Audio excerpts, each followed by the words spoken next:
जय हिंद जय भारत दोस्तों। अपन इस वीडियो में जो कवर करने वाला है ना वो इलेक्ट्रिसिटी चैप्टर यानी विद्युत। भाई संपर्क में है ना तो वहीं पे खल्लास हो जाएगा, झटका ऐसे ऐसे हो जाएगा। हाँ तो यार ये जो चैप्टर है ना इलेक्ट्रिसिटी चैप्टर, ये आपको चैप्टर नंबर 12 आपके बुक में दिया गया है। ठीक है, यानी एनसीईआरटी की बुक में जब आप देखेंगे तो चैप्टर नंबर 12 में इलेक्ट्रिसिटी चैप्टर यानी विद्युत। ठीक है, तो वही इस वीडियो में मैं आपको कवर करने वाला हूं। ठीक है, अगर फिजिक्स की बात किया जाए तो ये चैप्टर थर्ड हुआ। Okay, electricity chapter. तो आइए बहुत ही शानदार तरीके से इस चैप्टर को मैं शुरुआत करता हूं। चलिए शुरू करने से पहले भाई का नाम जान लीजिए। मेरा नाम पंकज यादव और आप देख रहे हैं मेरा YouTube channel Pankaj study centre. तो आओ यार स्टार्ट करते हैं। तो प्रिय छात्रों, अब मैं आपको बताऊंगा सबसे पहले ये इलेक्ट्रिसिटी यानी विद्युत के बारे में। आखिर ये विद्युत है क्या, इसके बारे में जान लेते हैं। ठीक है, लिखा गया विद्युत को आप देख नहीं सकते हैं। क्या आप विद्युत को देख सकते हैं? कभी देखे हैं क्या? नहीं देख सकते हैं। विद्युत को आप कभी देख नहीं सकते बल्कि उसके प्रभाव को महसूस कर सकते हैं। जैसे कि अगर आप विद्युत के संपर्क में आ जाते हैं तो क्या होता है, अचानक से हाथ हट जाता है ना, ऐसे टच किया तो फटाक से पीछे की ओर आ जाता है, हो सके तो आपको खींचा ही रह जाए, है ना, ऐसा भी होता है। तो उस समय जब करंट लगती है तो उसमें महसूस कर सकते कि अरे यार इसमें विद्युत है, इलेक्ट्रिसिटी है, लाइन है, बिजली है ना, तो आप महसूस कर सकते हैं। यह इलेक्ट्रॉन का बहाव होता है, यानी विद्युत क्या होता है, इलेक्ट्रॉन का बहाव होता है। कहने का मतलब देखिए मैं आपको बताता हूं कि जैसे कि लोहा ले लो, एल्युमिनियम ले लो। अगर आपसे पूछा जाए कि लोहा में तेजी से मतलब कि बिजली बहेगा यानी विद्युत बहेगा या फिर एल्युमिनियम में विद्युत सबसे ज़्यादा बहेगा, मतलब जल्दी तेजी से बहेगा, तो आप कहोगे भाई एल्युमिनियम में, लोहा में तो धीमे धीमे बहता है। क्यों? क्योंकि लोहा में क्या होता है, इलेक्ट्रॉन जो होते हैं ना उसमें बहुत कम मात्रा में होते हैं, यानी उसकी जो इलेक्ट्रॉन होते हैं दूर दूर होते हैं। लेकिन वही बात किया जाए एल्युमिनियम की तो उसके इलेक्ट्रॉन काफ़ी पास पास होते हैं, तो उसमें विद्युत जो है ना वो तेज़ी से बहेगा और लोहे में क्या बहेगा, धीमा से बहेगा। ठीक है, तो क्या कभी आप देखें हैं कि लोहे का मतलब कि तार वगैरह लगाते हुए? नहीं ना, ज़्यादातर एल्युमिनियम। और हाँ, सबसे ज़्यादा जो विद्युत बहता है वो है किसमें, तो चांदी में। याद रखना, विद्युत का सबसे उच्चतम सुचालक कौन होता है, यानी उच्च मतलब सबसे अच्छा सुचालक कौन होता है, तो वही अपना क्या होता है, तो सिल्वर। ठीक है, चांदी। तो आप समझ गए। तो विद्युत क्या है, विद्युत को आप देख नहीं सकते बल्कि उसके प्रभाव को महसूस कर सकते हैं। और यह क्या होता है, इलेक्ट्रॉन का बहाव होता है। ठीक है, तो आप इसका स्क्रीनशॉट ले लीजिए। चलिए अब इसी तरह अब हम आगे बढ़ते हैं और आगे मैं आपको बताता हूं। प्रिय छात्रों, अब मैं आपको बता देता हूं, यहाँ कुछ अव्यय दिए गए हैं और उसके चिन्ह दिए हुए हैं, वो आपको ध्यान रखना बहुत जरूरी है, क्योंकि जब हम विद्युत परिपथ बनाएंगे ना तो ये बहुत काम आने वाला है। तो जैसा कि आप देख सकते हैं, पहले विद्युत सेल, यानी सेल जो है ये हमारे पास क्या है, तो सेल का कैसा चित्र, जैसे हम बैटरी लगाते हैं अपने रेडियो में आता है ना सेल, वो तो उसका देख सकते हैं सेल का कैसा चित्र। ये देखिए, यहाँ से एक लाइन इधर से होगा और एक बड़ा रेखा यहाँ पे खींचा होगा, और जिधर बड़ा रेखा होगा वहाँ पे प्लस तथा एक छोटा रेखा और यहाँ पे लाइन रहेगा। छोटा रेखा के सामने यहाँ पे पीछे क्या रहेगा, माइनस रहेगा। तो ये हमारे पास सेल का चित्र है, यानी संकेत है, इसको कह सकते हैं। ठीक है, बैटरी अथवा सेलों का संयोजन। देखिए आप याद रखिए कि बैटरी कब बनता है, जब सेल होता है ना, एक सेल दो सेल को हम जोड़ देते हैं तो वो बैटरी कहलाता है। तो सेलों के संयोजन को हम क्या कहते हैं, तो बैटरी कहते हैं, याद रखना। ठीक है, तो बैटरी अथवा सेलों का संयोजन। सेलों का संयोजन मतलब कि एक सेल है उसमें एक और सेल जोड़ दो, दो सेल तीन सेल जोड़ दो, तो जब सेलों का संयोजन हो जाएगा ना तो वो बैटरी कहलाएगा। तो यहाँ पे आप देख सकते हैं यहाँ सेल जुड़े हुए हैं, एक सेल ये है और एक ये है। ठीक है, यहाँ पे टोटल कितने सेल जुड़े हुए हैं, दो सेल जुड़े हुए हैं। तो ये जो बड़ा है इधर प्लस और इधर माइनस, यानी जैसे एक सेल ये है ना, तो दो तीन इसमें जोड़ दो, इसमें टोटल, सॉरी मैंने दो बोला, इसमें तीन सेल जुड़े हुए हैं। ठीक है, यहाँ पे ओके, तो सेलों के संयोजन के क्या कहेंगे, बैटरी कहेंगे। ठीक है, तीसरा हमारे पास है प्लग कुंजी। देखिए प्लग कुंजी किसे कहते हैं, प्लग कुंजी को हम स्विच बोलते हैं। क्या बोलते हैं, स्विच। जैसे कि ऑन ऑफ करने वाला होता है ना, आपके घर में बोर्ड में लगा रहता है स्विच, वो होता है, उसी हम बोलते हैं क्या, प्लग कुंजी अथवा स्विच। अब स्विच में भी दो तरीके के होते हैं, एक खुला कुंजी यानी एक खुला स्विच और एक बंद स्विच, है ना। तो देखिए खुली कुंजी किसे कहेंगे, यानी खुली स्विच किसे कहेंगे, जब हमारा क्या है कि अगर जैसे लाइट जो होता है ऑफ रहेगा, ठीक है। जब ऑफ रहेगा तो क्या बोलेंगे, उसको खुली कुंजी कहेंगे। तो खुली कुंजी का चित्र ये आप देख सकते हैं, ठीक है। इस बीच में क्या बिंदु नहीं है, अगर बिंदु रहेगा तो ये बंद कुंजी हो जाएगा, ये अभी खुला कुंजी है, ठीक है। यानी इसको हम कह सकते हैं कि स्विच अभी ऑफ है, ठीक है। और यहाँ पे देख सकते हैं प्लग कुंजी अथवा स्विच, वही बात मैंने लिखा। और इसमें क्या बंद कुंजी यानी बंद स्विच। बंद स्विच में क्या होगा कि यहाँ पे बिंदु लगे रहेगा, तो बंद स्विच में क्या होगा, मतलब समझ जाना कि ये स्विच जो है ना वो ऑन है। स्विच क्या है, ऑन है, ये समझ लेना, ठीक है। ऐसा नहीं कि बंद है तो कहना कि बंद है, ऑफ है, नहीं, ये खुला रहेगा, ठीक है, बंद कुंजी में। अब बात करते हैं 5वें नंबर में तार संधि। तार संधि का फिगर कैसा होता है, टी ज्वाइंट की तरह बिल्कुल होता है तार संधि। कैसा, टी ज्वाइंट की तरह से। यहाँ से एक वायर गया, ऊपर से एक वायर आकर के यहाँ पे बंध गया, तो इसे टी ज्वाइंट बोलिए या फिर तार संधि कहिए। तार क्रॉसिंग कैसा होता है, तो तार क्रॉसिंग आप देख सकते हैं यहाँ पे, यहाँ से एक वायर गया और वहाँ से कोई वायर आ रहा है और इसके ऊपर से चला गया, यानी इसके ऊपर से गुजर करके चला गया, तो उसे हम क्या कहेंगे, तार क्रॉसिंग, क्रॉस करके चला गया, ठीक है। उसके बाद विद्युत बल्ब, तो बल्ब का कैसा फिगर होता है, तो आप देख सकते हैं कुछ इस तरह से ऐसे घुमा करके बल्ब का फिगर है। उसके बाद प्रतिरोधक, तो प्रतिरोधक का कैसा है, यहाँ पे देख सकते हैं इस तरह से जा रहा है घुमा करके, ये प्रतिरोधक का है। इन सब के बारे में हम जानकारी आगे आपको देंगे। 9वां नंबर में है क्या, धारा नियंत्रक। तो धारा नियंत्रक आप देख सकते हैं प्रतिरोधक की तरह है फिगर और इसमें ऐसे क्रॉस लगा देना है, ठीक है। उसके बाद आता है वोल्ट मीटर। वोल्ट मीटर का कैसा फिगर होता है, आप देख सकते हैं इस तरह से एक लाइन, इस तरह से एक लाइन, राउंड लगाना और बीच में लगना है V और इधर प्लस इधर माइनस, ये हो गया वोल्ट मीटर, ठीक है। यहाँ एमीटर है, देख सकते हैं यहाँ पे एमीटर का कैसा फिगर है, इसी तरह से राउंड लगाना है, बीच में A लिखना है, इधर प्लस और इधर माइनस, ये हो गया एमीटर, ठीक है। तो इसे तो आप समझिए ये कुछ अव्यय थे तथा उनके संकेत थे, ठीक है। तो आइए इसी तरह अब आगे हम बढ़ते हैं दोस्तों, इसका स्क्रीनशॉट ले लीजिए। प्रिय छात्रों, अब जो मैं आपको बताने वाला हूँ विद्युत धारा के बारे में। आखिर ये विद्युत धारा क्या है, तो डिफिनेशन लिखा गया कि विद्युत आवेश की प्रवाह की दर को विद्युत धारा कहते हैं, इसे I से व्यक्त करते हैं। सबसे पहली बात यह है कि विद्युत आवेश के प्रवाह की दर को विद्युत धारा कहते हैं। और ये विद्युत धारा यानी आवेश, देखिए विद्युत आवेश की प्रवाह की दर को जब विद्युत धारा कहते हैं तो समझने वाली बात ये क्या है, आवेश क्या है ना, आवेश समझने वाली बात क्या है। तो फ्रेंड्स इससे जस्ट आगे वाले पेज पे हम आवेश के बारे में संपूर्ण जानकारी लेने की पूरी कोशिश करेंगे, इसलिए मैं इसको अभी रोक रहा हूँ। बस जस्ट आगे पेज पे मैं बताऊंगा आवेश के बारे में, ठीक है। तो अभी बस आपको इतना रखना है ध्यान कि विद्युत आवेश की प्रवाह की दर को क्या कहते हैं, विद्युत धारा कहते हैं। और यहाँ पे देख सकते हैं कि अगर विद्युत धारा को किससे प्रेजेंट करते हैं तो I से व्यक्त करते हैं। और इसका SI मात्रक क्या होता है, अगर विद्युत धारा का SI मात्रक पूछे तो क्या बोलेंगे, एम्पियर बोलेंगे। और इसका यहाँ पे मैंने फॉर्मूला लिखा कि विद्युत धारा बराबर क्या होता है, विद्युत धारा यानी I बराबर क्या होता है, Q/T होता है, ठीक है। Q/ क्या होता है, T होता है, ये हमारे पास फॉर्मूला है। I विद्युत धारा होता है, Q क्या होता है, तो विद्युत आवेश होता है, ठीक है। किसी पर चार्ज, आवेश यानी चार्ज, ठीक है। चार्ज तो पॉजिटिव निगेटिव दोनों चार्ज होता है, ठीक है। अब यहाँ T क्या है, समय यानी सेकंड में, समय जो होगा ना जब भी इसमें सेकंड में लेना होगा, ठीक है। तो T समय होता है, Q विद्युत आवेश और I विद्युत धारा होता है। तो प्रिय छात्रों अब जो मैं आपको बताऊंगा, यहाँ जो देख रहे हैं विद्युत धारा बराबर आवेश बट्टा समय जो है यानी QI बराबर Q/T जो है, इसको हम 3 सूत्र यानी 2 सूत्र और निर्माण करेंगे। कैसे करेंगे, ये फर्स्ट सूत्र हुआ फॉर्मूला। अब यहाँ से क्या कीजिए, इसके नीचे 1 छिपा रहता है तो वो Q से 1 में मल्टीप्लाई करेंगे तो Q होगा, ये बराबर है तो बराबर रखिए, और I और T मल्टीप्लाई करेंगे तो यानी I गुने में T हो जाएगा।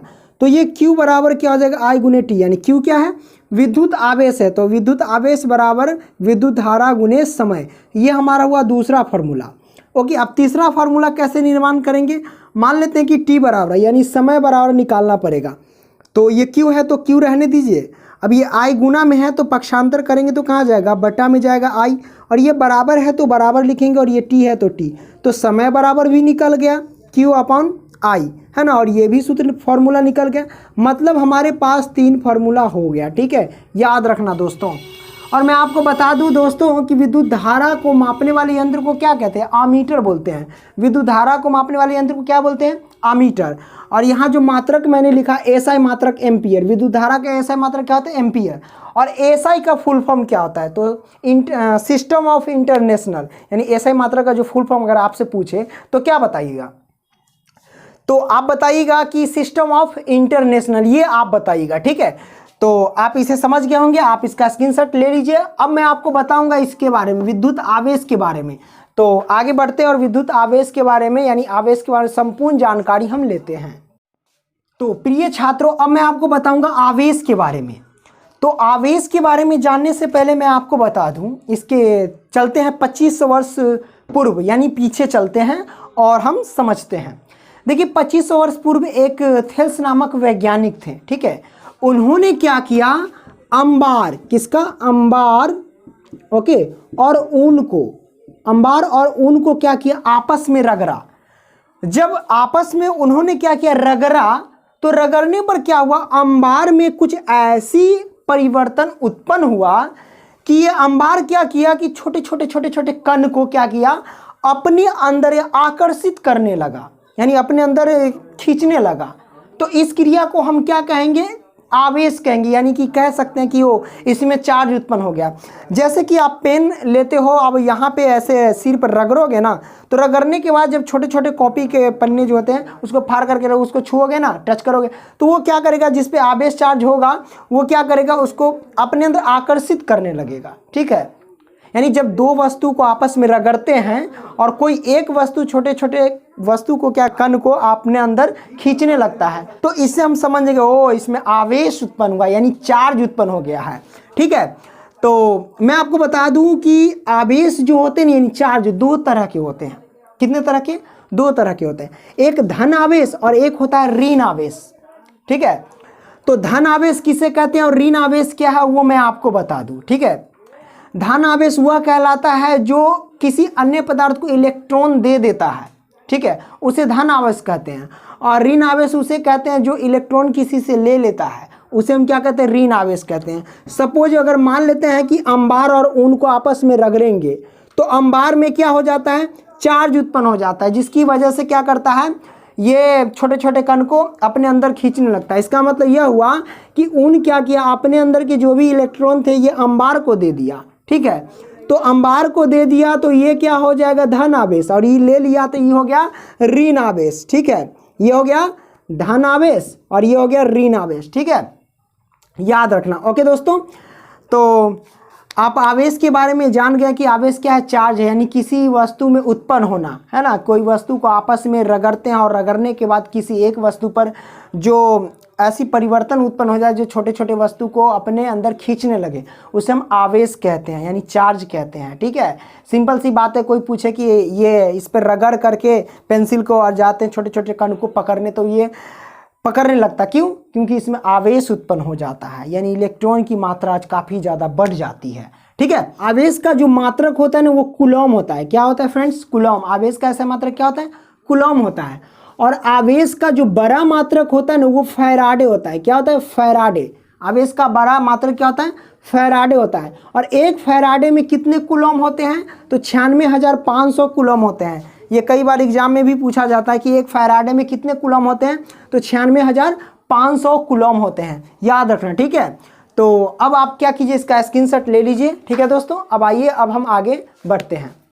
प्रिय छात्रों, अब मैं आपको बताऊंगा विद्युत परिपथ के बारे में। तो भाई विद्युत परिपथ किसे कहते हैं, पहले हमारे लैंग्वेज में समझ लीजिए। मान लेते हैं कि आप बल्ब लीजिएगा, तो बल्ब को जलाने के लिए सूटेबल ढंग से क्या क्या चाहिए, तो आपको बिजली चाहिए, है ना। या मान लेते हैं उसमें, चलो हम डायरेक्ट करंट की बात करते हैं। ठीक है, अल्टरनेटिव करंट की बात नहीं करते, डायरेक्ट जो बैटरी ले लेते हैं। ठीक है, तो हम बैटरी ले लेते हैं और बल्ब ले लेते हैं, एक स्विच ले लेते हैं। ठीक है, तो बैटरी से कनेक्शन करेंगे अगर बल्ब में, तो उस बीच में हम क्या लगाएंगे, किसी एक वायर में, यानी गर्म वायर में जो है हमारा वो स्विच लग जाएगा। ठीक है, तो स्विच लग जाएगा, तो मतलब ये जो अगर स्विच, जैसे मान लेते हैं कि यहाँ पे बैटरी ले लिए। ठीक है, यहाँ पे क्या ले लिए, बैटरी, यहाँ पे 2 खूंटी मैंने निकाल दिया। ओके, बैटरी ले लिया और यहाँ पे मैं क्या करूँगा, यहाँ से एक बल्ब ले लूँगा। ओके, यहाँ से बल्ब ले लूँगा और यहाँ पे दोनों में जोड़ना है। मान लो कि यहाँ बल्ब ले लिया और यहाँ पे मैंने स्विच ले लिया, तो स्विच से क्या होगा, एक बार इसमें जा कर के एक यहाँ से एक इसमें लग जाएगा और एक यहाँ से यहाँ लग जाएगा, ठीक है। अगर स्विच यहाँ पे ऑन करके छोड़ दिया जाए, जब यहाँ हमारा बल्ब जलने लगा, ठीक है, तो ये हो जाएगा बंद परिपथ। एक परिपथ कहलाएगा, एक बैटरी लगा, स्विच लगा, बल्ब लगा, तो ये परिपथ कहलाएगा, ठीक है। तो ये कौन सा परिपथ, जब बल्ब जल रहा है तो यानी बल्ब जल रहा है तो ये हो जाएगा बंद परिपथ। जो ही अगर स्विच यानी स्विच जो हमारा पास है उसको ऑफ कर देंगे तो वो हो जाएगा खुला परिपथ। जैसे कि बल्ब को जलाना है, टीवी चलाना है ना, तो ये सब क्या होगा, परिपथ आपको बनाना पड़ेगा, ठीक है, इस तरह से। तो ठीक उसी तरह से हम यहाँ पे बनाए हैं परिपथ। एक देख लीजिए कि यहाँ पे क्या है, यहाँ पे बैटरी लगा है, सेलों के संयोजन को क्या कहेंगे, बैटरी लगा हुआ है। यहाँ पे बंद कुंजी लगा हुआ है, यानी स्विच जो है ना ये हमारा ऑन है, ठीक है। और यहाँ पे क्या है, ये बल्ब लगा हुआ है, यहाँ पे आमीटर लगा हुआ है। ये आमीटर क्या करता है, यानी इसमें जितना भी धारा जाता है ना उसको मापता है कि आखिर ये कितना करंट फॉलो हो रहा है, कितना धारा जा रहा है, उसको ये मापता है, ठीक है दोस्तों। तो इस तरह से कि ये बंद लगा दिए, ये बंद परिपथ हो गया। और जो ही यहाँ से बिंदु हटा दिए तो ये तार तो टूट गया यहाँ से, यानी स्विच ऑफ हो गया, तो ये हो जाएगा खुला परिपथ, ठीक है, याद रखना। तो ये तो परिपथ समझ गए। तो यहाँ पे लिखा गया कि किसी विद्युत धारा के सतत तथा बंद पथ को क्या कहेंगे, बंद पथ को विद्युत परिपथ कहते हैं। तो यहाँ पे बिंदु लगा दो, ये बंद परिपथ हो जाएगा और इसे हम क्या कहेंगे, विद्युत परिपथ कहेंगे। तो आप समझ गए होंगे दोस्तों। तो आप इसका क्या कीजिए, स्क्रीनशॉट ले लीजिए। चलिए अब हम आगे बढ़ते हैं। तो अब यहाँ पे प्रिय छात्रों हमारे पास बचा एक न्यूमेरिकल है, इसको हम सॉल्व कर लेते हैं। किसी विद्युत बल्ब के तंतु में 0.5 एम्पीयर विद्युत धारा 10 मिनट तक प्रवाहित होती है, तो विद्युत परिपथ में प्रवाहित विद्युत आवेश का परिमाण ज्ञात कीजिए। कोई दिक्कत नहीं, बहुत सिंपल है। किसी विद्युत बल्ब के तंतु में 0.5 एम्पीयर विद्युत धारा, कहने का मतलब विद्युत धारा हमारे पास कितना है, 0.5 एम्पीयर। विद्युत धारा को हम क्या चीज़ से प्रेजेंट करते हैं, आई से प्रेजेंट करते हैं। तो आई हमारे पास कितना है, 0.5 एम्पीयर, मतलब विद्युत धारा 0.5 एम्पीयर है, ठीक है। तथा 10 मिनट तक प्रवाहित होता है। अब यहाँ 10 मिनट क्या है, समय है, तो t हमारे पास है, t यानी समय, तो समय हमारे पास है 10 मिनट। तो मिनट को हम डायरेक्ट क्या करते हैं, सेकंड में कन्वर्ट करते हैं, क्योंकि यहाँ पे समय को ना सेकंड में ले जाना होता है। तो ये 10 मिनट में है, इसको हम डायरेक्ट क्या करते हैं, सेकंड में कन्वर्ट करते हैं। तो सेकंड में कन्वर्ट करने के लिए 60 से मल्टीप्लाई करना पड़ेगा। तो यहाँ पर क्या होगा, 6 कम 6, ये 00 हो जाएगा, तो ये हो जाएगा second, okay, SECOND, second, 600 second हुआ। तो विद्युत धारा हमारे पास हो गया, समय भी हो गया। अब कह रहा है कि तक प्रवाहित होती है, तो विद्युत परिपथ में प्रवाहित विद्युत आवेश का परिमाण ज्ञात कीजिए। कहने का मतलब विद्युत आवेश ज्ञात करना। तो विद्युत आवेश को हम Q से प्रेजेंट करते हैं। तो Q बराबर क्या होता है, I गुने T, यानी आवेश बराबर क्या होता है, विद्युत धारा गुने समय होता है, ये होता है फॉर्मूला। तो यहाँ पे I देखिए कितना है, तो I हमारे पास है 0.5 एम्पीयर और गुने में T हमारे पास समय कितना है, 600 सेकेंड, ओके, 600 सेकेंड। अब दशमलव हटाइए तो बट्टे में कितना बढ़ेगा, 10। अब ये 0 से 0 कैंसिल। अब 60 में 5 से गुना करो तो 6 पंचे 30 और 1 0 हो जाएगा, 300 हमारे पास आ जाएगा। तो यहाँ ध्यान देने वाली बात क्या है कि यूनिट क्या लगेगा, तो Q यानी आवेश का जो SI मात्रक होता है वो यूनिट लगेगा। तो आवेश का SI मात्रक क्या होता है, तो कूलम होता है, तो यहाँ पे C लगेगा, ठीक है, यानी 300 कूलम आया। तो ये हमारे पास क्या है फ्रेंड्स, आंसर आया। तो आप इसका स्क्रीनशॉट ले लीजिए, ठीक है दोस्तों। आइए इसी तरह अब हम आगे बढ़ते हैं और मैं आपको बताता हूँ। तो प्रिय छात्रों, सबसे पहले मैं आपको बताऊंगा इसमें विद्युत विभवांतर के बारे में। आखिर ये विद्युत विभवांतर का डिफिनेशन क्या है वो मैं आपको समझाने की पूरी कोशिश करता हूँ। जैसा कि आप देख सकते हैं यहाँ लिखा गया है विद्युत विभवांतर, डिफिनेशन में लिखा गया कि विद्युत आवेश, यहाँ आवेश को Q से प्रेजेंट करते हैं, ठीक है। तो विद्युत आवेश को विद्युत परिपथ में एक बिंदु से दूसरे बिंदु तक ले जाने में किए गए कार्य को हम विद्युत विभवांतर कहते हैं। कहने का मतलब है कि मान लेते कोई ये परिपथ है। अब परिपथ कब बनता है, कोई चालक तार से बनता है, कोई भी तार हो सकता है। तो परिपथ में क्या होता है कि कोई आवेश को एक बिंदु से दूसरे बिंदु तक लाने में जो इसमें जो कार्य लगता है ना, जो कार्य लगता है उसी को हम क्या कहते हैं, विद्युत विभवांतर।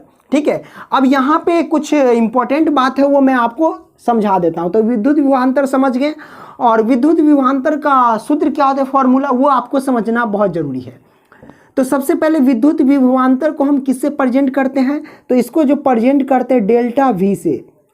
ये जो आप देख रहे हैं त्रिभुजाकार, इसको डेल्टा बोलते हैं फिजिक्स में। ठीक है, तो डेल्टा वी बराबर W/Q होता है। ठीक है, तो यहाँ पे आप देखें कि विद्युत विभवांतर का जो फॉर्मूला होता है, यानी देखिए विभवांतर को हम डेल्टा वी से प्रेजेंट करते हैं, विद्युत विभवांतर को।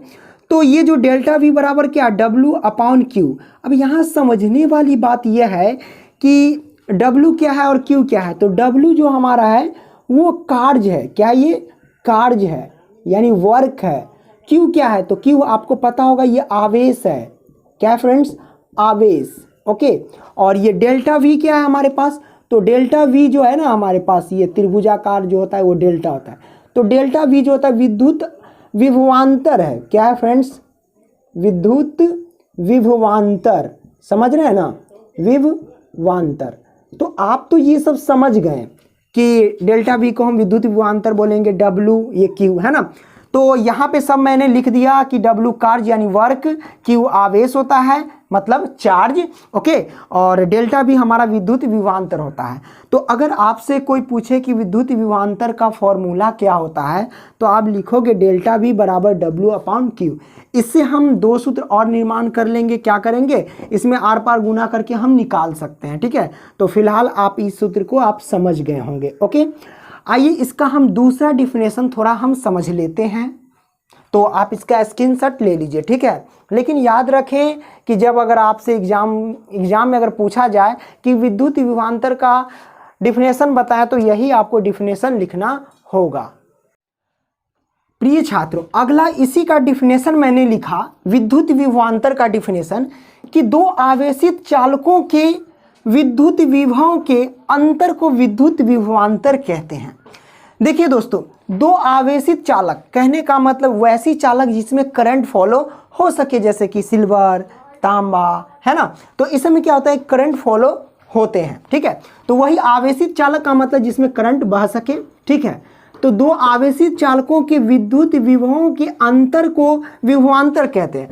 अब यहाँ देखिए, विद्युत विभव के अंतर के कोई दो चालक होना चाहिए। जैसे मान लेते हैं कि एक तांबा ले लेते हैं, ओके, और दूसरा ले लेते हैं एल्यूमिनियम, तो दो चालक हो जाएंगे यानी दो तार हो जाएंगे। ठीक है, तो उसी के अंतर को क्या कहते हैं, विद्युत विभवांतर कहते हैं, या विद्युत विभवांतर के बराबर होते हैं।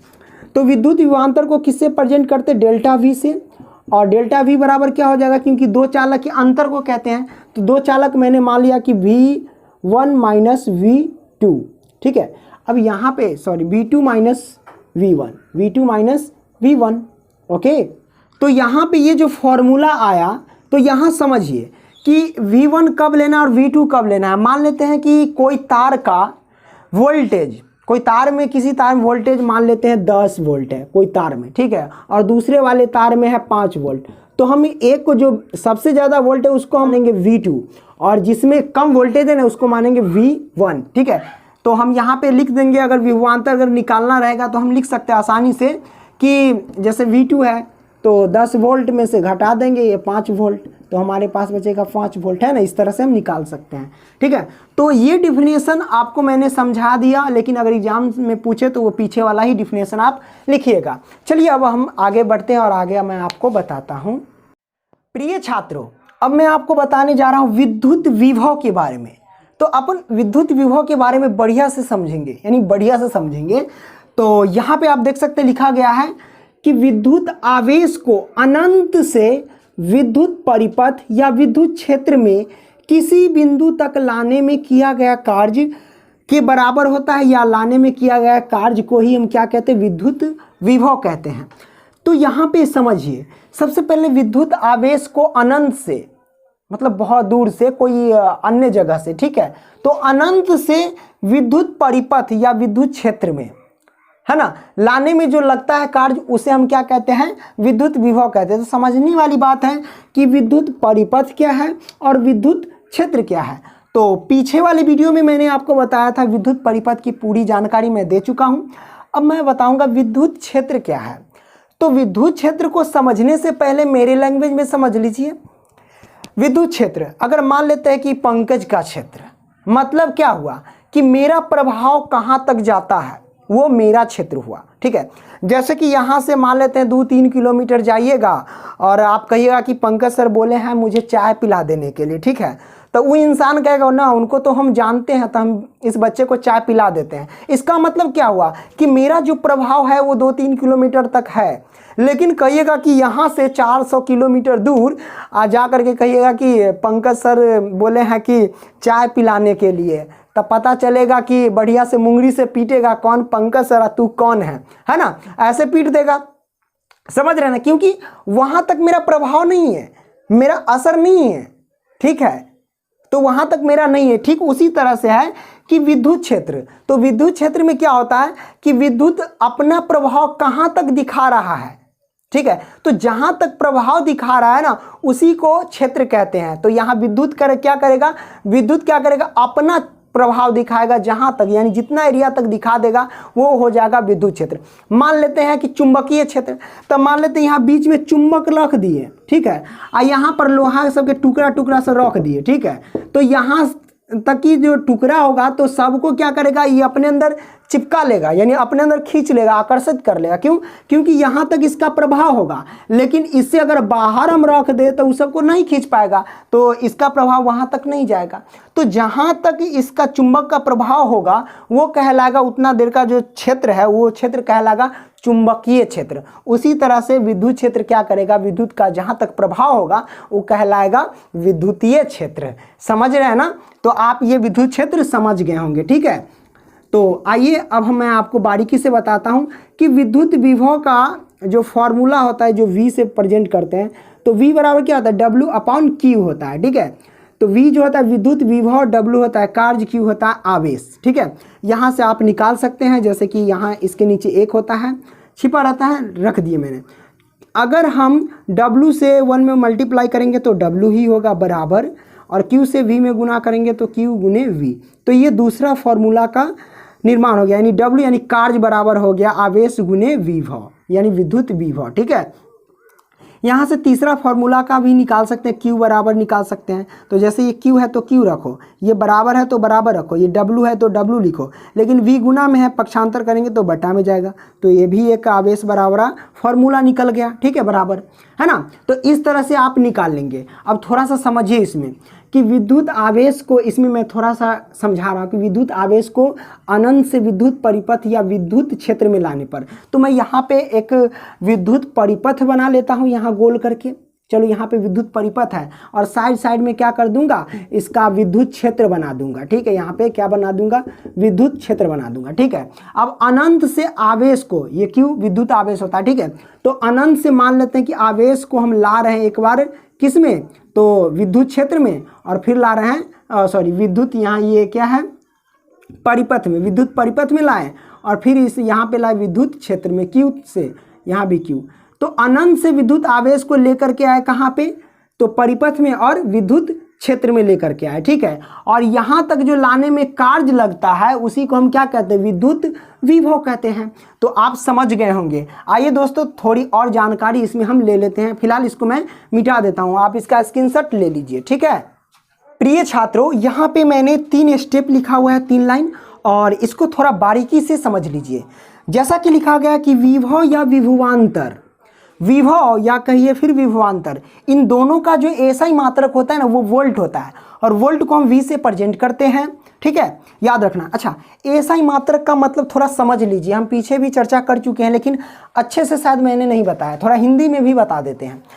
एसआई का सबसे पहले फुल फॉर्म जो होता है एसआई मात्रक का, सिस्टम ऑफ इंटरनेशनल, इसे हिंदी में कहते हैं अंतरराष्ट्रीय पद्धति। यानी कहने का मतलब यह हुआ कि अंतरराष्ट्रीय स्तर पर, यानी किसी भी देश में विभव या विभवांतर का एसआई जो मात्रक होगा ना वो वोल्ट ही होगा। यानी कहीं भी किसी भी देश में चले जाओ, एसआई मात्रक क्या बोलेगा, इसका विभव या विभवांतर का वोल्ट ही बोलेगा, दूसरा नहीं बोल सकते हैं। जैसे अपने ही देश में देख लो कि मान लेते हैं प्याज तो खाते हैं, तो प्याज हमारे इधर प्याज को प्याज ही बोलते हैं, मुंबई में जाओ तो कांदा बोलते हैं। तो मतलब प्याज को ही अलग अलग तरीके से बोला जा रहा है। तो ये नहीं हुआ अंतर्राष्ट्रीय पद्धति पे, क्योंकि इसको अलग अलग बोला गया। लेकिन इस सब का जितना भी ऐसा मात्रक जो होता है ना, वो जैसे इंडिया में जो बोला जाता है वही अदर कंट्री में भी वही बोला जाएगा, ठीक है। तो आगे हमारे पास है, यहाँ पे आप देख सकते हैं सेकंड नंबर में है कि कार्य का ऐसा मात्रक जूल होता है और आवेश का ऐसा मात्रक क्या होता है, कूलॉम होता है। तो आई होप कि यह समझ गए होंगे दोस्तों। वीडियो पसंद आए तो लाइक करते चलना।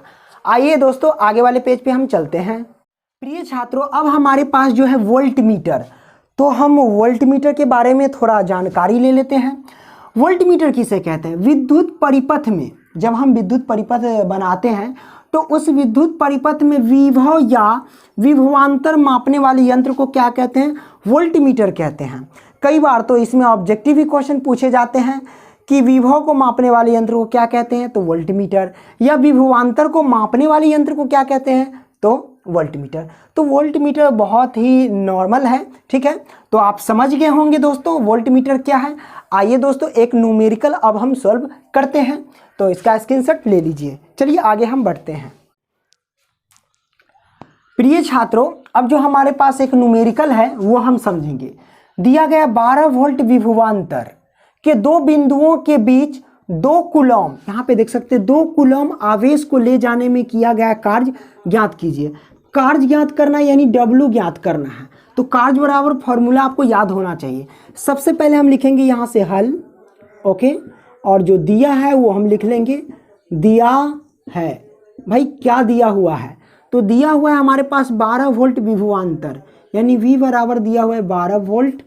उसके बाद तो 12 वोल्ट विभवांतर के 2 बिंदुओं के बीच, तो 2 बिंदुओं के बीच 2 कूलॉम आवेश को ले जाने में, तो 2 कूलॉम आवेश है। आवेश कितना, यानी Q बराबर है 2 कूलॉम, ठीक है। 2 कूलॉम आवेश को ले जाने में कार्य ज्ञात कीजिए। तो यानी यहाँ दिया हुआ है कार्य ज्ञात कीजिए, तो W बराबर वाट पूछ रहा है। तो W बराबर आपको पता होगा, यानी कार्य बराबर जो फॉर्मूला होता है V गुने Q, है ना, यानी विभवांतर गुने क्या होता है, आवेश। तो W लिखेंगे बराबर V हमारे पास है 12 वोल्ट गुने Q हमारे पास आवेश है 2 कूलॉम, ओके। अब यहाँ से मल्टीप्लाई कीजिए, 12 दूनी कितना हो जाएगा 24। अब यहाँ यूनिट क्या लगेगा, तो यहाँ W है तो यानी कार्य है, तो कार्य का ऐसा ही मात्रक लगेगा यूनिट, ठीक है। तो कार्य का ऐसा मात्रक क्या होता है, जूल होता है। तो जूल को हम जे से प्रेजेंट करते हैं, तो मैंने लिखा यहाँ पे 24 जूल। ये हमारा क्या आया, आंसर आया। तो आई होप कि दोस्तों यह न्यूमेरिकल आप समझ गए होंगे। तो दोस्तों वीडियो पसंद आए तो लाइक करना। हाँ तो भाई आप देख लो, आ गया ओम का नियम। अब समझेंगे ओम का नियम थोड़ा बढ़िया से। सबसे पहले डिफिनेशन पढ़ लेते हैं, क्या कोनो गलती नहीं ना कर रहे पढ़ करके? तो आइए पढ़ लेते हैं सबसे पहले। तो यहाँ पे देख सकते हैं, नियत ताप पर चालक के दोनों सिरों के मध्य उत्पन्न विभवांतर उसमें प्रवाहित होने वाली धारा के समानुपाती होता है। अब ये क्या है, तो थोड़ा बारी बारी से समझ लीजिए कि नियत ताप यानी निश्चित टेम्परेचर, जैसे कि तापमान होता है ना, वो तापमान समान होना चाहिए, ठीक है। तो नियत ताप यानी निश्चित टेम्परेचर, कभी कभी नियत ताप या अचर ताप ये भी आपको दिया जाएगा, ठीक है। तो नियत ताप पर चालक के दोनों सिरों के मध्य है। अच्छा, चालक क्या है? चालक का मतलब जिसमें बिजली बह सके, और चालक में 2 सिरा होता है, 2 टर्मिनल। जैसे कि यहाँ पे देख लो, मान लेते ये चालक है, क्या ये चालक है, और चालक मतलब कोई वायर एल्यूमिनियम का ले लो, तांबा का ले लो, किसी का भी ले लो, है ना। तो यहाँ पे 2 सिरे होते हैं ना, कि चालक के मतलब वायर के 2 सिरे होते हैं ना, एक पीछे एक आगे है कि नहीं। तो 2 मतलब तार के 2 सिरा हो गया, एक यहाँ एक यहाँ। तो भी नियत ताप पर यानी निश्चित टेम्परेचर पर चालक के दोनों सिरों, तो ये चालक है, चालक के दोनों सिरों मध्य उत्पन्न विभवांतर उसमें प्रवाहित होने वाली धारा के समानुपाती होती है। कहने का मतलब कि इस चालक तार में जितना बिजली बहेगा उतना विभवांतर बढ़ेगा। समानुपाती का मतलब समानुपाती कहिए या अक्रमानुपाती कहिए, अनुक्रमानुपाती, दोनों सेम ही होता है, ठीक है। तो समझिए, इसमें जो है उत्पन्न विभवांतर, विभवांतर V, ठीक है, इसमें उत्पन्न विभवांतर उसमें प्रवाहित होने वाली धारा के समानुपाती, धारा यानी I विद्युत धारा, I से उसको प्रेजेंट करते हैं, ठीक है। ये हुआ, तो कहने का मतलब यह है कि इस चालक तार में हम जितना धारा देंगे ना, जितना बढ़ाएंगे उतना ही विभवांतर बढ़ेगा, है ना। आज जितना धारा को यानी विद्युत धारा को घटाएंगे ना उतना ही विभवांतर घटेगा। कहने का मतलब एक चीज को जो प्रतिक्रिया करो दूसरा भी वही क्रिया कर लेता है। मतलब बिल्कुल जुड़वा बच्चा की तरह है। जुड़वा फिल्म देखे हुए है कि नहीं, कि एक बच्चे में जो गुण रहता है ना वो दूसरा में भी हो जाता है। मतलब कि एक बच्चा जैसे जैसे करता है वो दूसरा भी करने लगता है। अब हीरो को देख लो, जुड़वा 2 देखे होंगे, तो हीरो क्या करता है, हीरोइन को किस कर लेता है, तो उसके सामने जो सीधा साधा बेचारा रहता है वो भी जाकर के उसकी माँ रहती सामने उसी को किस कर लेता है ना। मतलब एक किया तो दूसरा भी करने लगा। मतलब ये होता है इसमें कि एक चीज़ बढ़ाओ दूसरा चीज़ ऐसे ही बढ़ जाएगा, है ना। तो समझ गए ना। तो अच्छा, एक चीज़ बढ़ाओ दूसरा चीज़ बढ़ गया, मतलब क्या, समानुपाती। अक्रमानुपाती का मतलब ही होता है एक चीज़ बढ़ाओ और दूसरा चीज़ वहीं पे बढ़ जाएगा, ठीक है। तो ये समझ गए। तो भाई इस शब्द को हम बीज गणित के रूप में यानी गणित के रूप में हम कैसे लिखे, है ना। तो बहुत सिंपल है, हम लिख लेते हैं। तो आइए लिख करके हम आपको बताते हैं। फ्रेंड्स, इसको हम लिखेंगे क्या, जैसे कि V यानी विभवांतर, जैसे कि आप देख सकते हैं V मैंने लिखा कि कोई चालक तार में उत्पन्न विभवांतर उसमें प्रवाहित होने वाली धारा के समानुपाती होते हैं। धारा के समानुपाती। अब समानुपाती का फिगर मतलब चित्र कैसा होता है, ये होता है समानुपाती।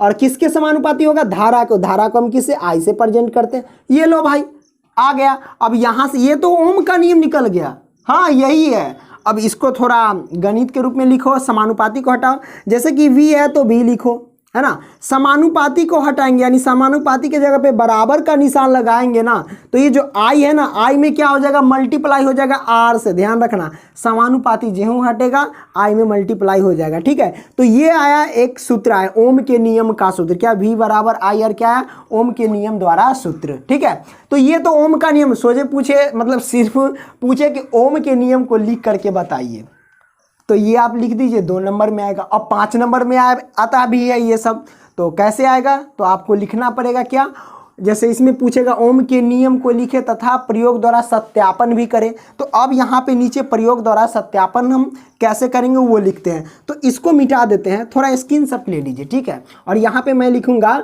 ओम के नियम का प्रयोग द्वारा सत्यापन, तो स्क्रीनशॉट ले लीजिए। प्रिय छात्रों, अब जो मैं आपको बताने वाला हूं ना वो ओम के नियम का प्रयोग द्वारा सत्यापन, और ये तो बहुत सिंपल है। कमाल की बात तो यह है कि ये बहुत सिंपल है, सिर्फ आपको एक फिगर बना देना है यानी परिपथ बना देना है, और वो परिपथ आप पहले से बना चुके हैं यानी आप पहले से भी परिचित हैं। ये देखिए हमारे पास परिपथ क्या। अच्छा, सबसे पहले मैं आपको बता दूं, यहाँ पे बहुत इंपॉर्टेंट फैक्ट्स निकल करके आता है कि जैसा कि यहाँ पे स्क्रीन पे देखिए, तो स्क्रीन पे आप देख पा रहे हैं कि यहाँ पे बहुत सारे उपकरण हैं, ठीक है। और उपकरण के चिन्ह दिए गए हैं और नाम दिए गए हैं कि नहीं। तो इसमें कई बार सवाल पूछा जाता है इसमें से कि कौन से उपकरण को समांतर क्रम में जोड़ते हैं और कौन से उपकरण को श्रेणी क्रम में जोड़ते हैं। तो सबसे अच्छा तरीका मैं आपको बता दूं, सिर्फ आप समांतर क्रम याद रखो, ठीक है। उसके बाद श्रेणी क्रम तो ऑटोमेटिक याद हो जाएगा। समांतर क्रम में मात्र एक ही ऐसा उपकरण है जिसे हम वोल्टमीटर कहते हैं। वोल्टमीटर को मात्र समांतर क्रम में जोड़ते हैं। बाकी जितने भी उपकरण बच गए ना, जैसे कि एमीटर हो गया, बल्ब हो गया, स्विच हो गया, धारा नियंत्रक हो गया, तो इन सभी को हम श्रेणी क्रम में जोड़ते हैं। याद रखना, मात्र वोल्टमीटर को ही समांतर क्रम में जोड़ते, बाकी के जितने भी उपकरण है ना सब श्रेणी क्रम में जुड़ता है, ठीक है, याद रखना। तो अब मन में ये सवाल आएगा कि समांतर क्रम क्या है और श्रेणी क्रम क्या है। चलो यार समझा देता हूं, चलो इसी फिगर के माध्यम से समझ लो कि समांतर क्रम क्या है और श्रेणी क्रम क्या है। देखिए भाई, जैसा कि देख सकते हैं इसमें जो वोल्ट जो है वोल्टमीटर, ये क्या है, समांतर क्रम में जुड़ा है, यानी ऊपर से जुड़ा रहेगा वो समांतर क्रम में जुड़ा रहेगा, ठीक है। और जो लाइन में रहेगा, एक सीध में रहेगा, वो सब श्रेणी क्रम में।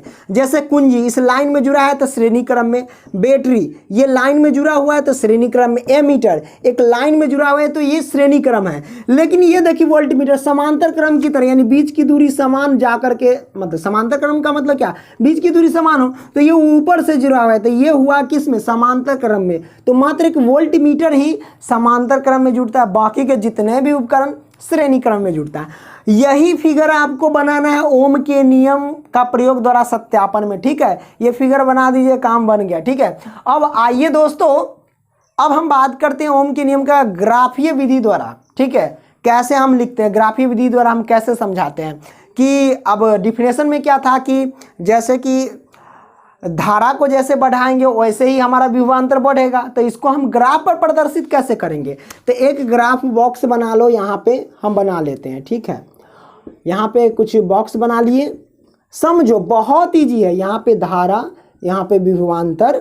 अब इसको समझो कि अगर मान लेते हैं कि धारा अगर हम किसी चालक तार में 5 वोल्ट दे दें, ठीक है, तो विभवांतर भी कितना मान लेते, विभवांतर कितना बढ़ेगा 10, इतना पर चलो, ये 5 तो ये 10। अब देखो सेम सेम बढ़ेगा। अगर धारा अगर 10 बढ़ा दिए तो ये हो जाएगा 20, अगर धारा 30 बढ़ा दिए तो ये हो जाएगा 60। चलो मान लेते हैं 15, ठीक है। ये धारा को 15 बढ़ा दिए तो ये हो जाएगा 30। मतलब एक चीज वहीं बढ़ा है, दूसरा चीज ऐसे ही बढ़ गया, है ना। तो ये समझ गए। तो इसको हम ग्राफीय विधि यानी ग्राफ पर हम सजा देते हैं। कैसे, ग्राफ यहाँ से बना लो और यहाँ पे देख लो, यहाँ पे धारा रख दो और यहाँ पे विभवांतर रख दो। अब देखो यहाँ से मान लेते हैं ऐसे सीधे में खींच लेना है लाइन, बराबर बराबर दूरी पर, ठीक है। मैंने खींच लिया। मान लेते हैं कि इसको हम मान लें 10, इसको 20 और इसको 15 मान लेते हैं, ठीक है। मैंने मान लिया 15, ओके। और नीचे हम मान लेते हैं 5, ओके। और उसके बाद हम मानेंगे इसके बाद 10 और उसके बाद ये 15 बचा तो हम 15 मान लेंगे, ठीक है। तो ये 30 मानो, ये 30 होगा, ठीक है। अब ग्राफीय विधि से कैसे हम दर्शाएंगे, बहुत सिंपल है। 10 और 5 ये दोनों कहाँ पर आकर के मिलेगा, यहाँ पर। देखो यहाँ से ये जाएगा सीधा और यहाँ से ये आएगा सीधा, तो यहाँ पे मिलेगा। और 20 यहाँ से ही जाएगा सीधा और 10 यहाँ से जाएगा सीधा, तो यहाँ पे मिलेगा। 15 यहाँ से जाएगा सीधा, ओके। 30 यहाँ से जाएगा सीधा, तो यहाँ पे मिलेगा। और ये जो मिला ना बिंदु, ये सबको क्या करो, ऐसे खींच दो। तो ये हो गया ग्राफीय विधि, हो गया ओम का नियम कंप्लीट। आप पूरा लिख दो भाई, 5 नंबर तो फिक्स है, ठीक है। चलिए अब इसी तरह अब हम आगे बढ़ते हैं और आपको मैं बताता हूं। तो भाई अब जो मैं बताने वाला हूं ना, प्रतिरोधक के मात्रक की परिभाषा। जी हाँ, आइए समझते हैं, बहुत आसान है। समझना क्या है, सीधा गर्दा उड़ा देना है। कि देखिए, किसी चालक अथवा धातु के तारों के दोनों सिरों के बीच विभवांतर 1 वोल्ट है तथा उसमें प्रवाहित विद्युत धारा का मान 1 एम्पीयर है, तो उस चालक का प्रतिरोध 1 ओम होता है। भाई ये कौन सी बात है, क्या इसकी बात सही है? हम इसका प्रूफ निकाल करके देखेंगे कि क्या यह बात सही है या गलत है। तो आइए सबसे पहले समझते हैं कि किसी चालक अथवा एक मिनट पहले ये जो प्रूफ करने के लिए ना आपको ओम के नियम का जो सूत्र मैंने निर्माण किया था, जो निकाला था ओम के नियम के सूत्र से ही पता चलेगा कि आखिर ये सही है या गलत है। तो V बराबर सूत्र क्या होता है, V बराबर IR, यही ना सूत्र होता है ओम के नियम का। तो इसी में पुट करेंगे। सबसे पहले देखो, किसी चालक अथवा धातु के तारों के दोनों सिरों के बीच विभवांतर 1 वोल्ट। विभवांतर कितना, विभवांतर यानी V बराबर है 1 वोल्ट। याद रखना कितना विभवांतर है, 1 वोल्ट, ठीक है, 1 वोल्ट है। तथा उसमें प्रवाहित विद्युत धारा का मान 1 एम्पीयर। भाई विद्युत धारा यानी I बराबर कितना, मान कितना, 1 एम्पीयर। मैंने लिखा 1 एम्पीयर, 1 एम्पीयर, ठीक है। धारा का मान 1 एम्पीयर है, तो उस चालक का प्रतिरोध बताइए। तो मतलब जो चालक तार में दिया गया है तो उसका प्रतिरोध कह रहा है कि 1 ओम होता है। तो ये 1 ओम हम निकाल करके देखेंगे कि आखिर ये सच में होता है, तो कोई दिक्कत नहीं है। 1 ओम प्रतिरोध को हम R बोलते हैं, रजिस्टेंस। प्रतिरोध यानी R मतलब रजिस्टेंस हमको निकालना है, ठीक है। तो आइए निकालते हैं, सिंपल सी बात है। V हमारे पास 1 वोल्ट है तो हम लिखेंगे 1 वोल्ट बराबर I हमारे पास 1 एम्पीयर है तो हम लिखेंगे 1 एम्पीयर, और बीच में गुना रहता है R लिखिए। अब यहाँ से क्या करना है, बहुत सिंपल है। जैसे 1 वोल्ट है ना, तो 1 वोल्ट लिखो। अब देखो 1 एम्पीयर गुना में है, बराबर से इधर लाएंगे तो बटा में जाएगा 1 एम्पीयर, और बराबर इधर क्या बचेगा, R रजिस्टेंस। 1 से 1 कैंसिल, तो हमारे पास बचेगा 1। इसका मतलब हम इसको क्या लिख सकते हैं, R को थोड़ा इधर मैं लिखता हूँ, ठीक है। तो R है ना, तो R लिखो, और बराबर है तो बराबर लिखो। कितना है, 1, तो हम लिखेंगे 1। अब भाई यूनिट किसका लगेगा, R यानी प्रतिरोध, और प्रतिरोध का ऐसा ही मात्रक क्या होता है, तो ओम होता है, ओम ही तो होता है प्रतिरोध का ऐसा मात्रक, तो मैंने लिखा ओम। ये ग्रीक भाषा का अक्षर है ये ओम, ठीक है। तो प्रतिरोध का ऐसा मात्रक मैंने ओम लिख दिया। तो आप देख सकते हैं कि एक ओम आ गया, यहाँ पे प्रूव निकल गया। तो यानी इसका जो डिफिनेशन है ना वो बिल्कुल परफेक्ट है। तो नोट कर लो यार, अब स्क्रीनशॉट ले लो। चलो हम आगे बढ़ते हैं, है ना। मजा आ रहा है तो लाइक करते चलना यार, है ना। प्रिय छात्रों, अब जो मैं आपको बताने वाला हूँ वो परिवर्ती प्रतिरोध या धारा नियंत्रक के बारे में। तो धारा नियंत्रक आप समझ लीजिए। सबसे पहले परिपथ में, परिपथ तो बनाते हैं, शुरू से ही बनाते आ रहे हैं, हम बता चुके हैं कि परिपथ कैसे बनाते हैं। तो परिपथ में प्रतिरोध को परिवर्तित, परिवर्तित का मतलब बढ़ाने के लिए, परिपथ में प्रतिरोध को परिवर्तित करने पर एक अव्यय अथवा युक्ति का उपयोग किया जाता है जिसे हम परिवर्ती प्रतिरोध कहते हैं। तो कौन अव्यय अथवा युक्ति है या उपकरण है, तो देख लो, ये आप देख लो, ये दोनों है ना धारा नियंत्रक या परिवर्ती प्रतिरोध का फिगर है, ठीक है। तो आप समझ गए होंगे, बहुत सिंपल है। चलिए आगे हम बढ़ते हैं। प्रिय छात्रों, अब हम न्यूमेरिकल सॉल्व करेंगे, तो करते हैं। सबसे पहले क्वेश्चन को ही पढ़ते हैं। क्वेश्चन दिया गया, यदि किसी विद्युत बल्ब के तंतु, भाई बल्ब का तंतु क्या हुआ, बल्ब जो अपना आता है ना रेड कलर का, येलो जो बढ़ता रहता है, तो उस बल्ब के जो ऐसे मतलब कि ऐसे ऐसे घुमा रहता है, तार जो लगे रहते हैं इस तरह से 3 फेज में, है ना। तो ये जो बल्ब के तंतु होते हैं इसी को हम क्या, तो ये जो ऐसे ऐसे लगा रहता है, इस तरह से घुमा रहता है, इसी वायर को हम क्या बोलते हैं, बल्ब के तंतु, ठीक है। तो लिखा गया कि यदि किसी विद्युत बल्ब के तंतु का प्रतिरोध 1200 ओम है तो यह 220 वोल्ट स्रोत से कितनी विद्युत धारा लेगा। तो कोई दिक्कत नहीं है, बहुत सिंपल है।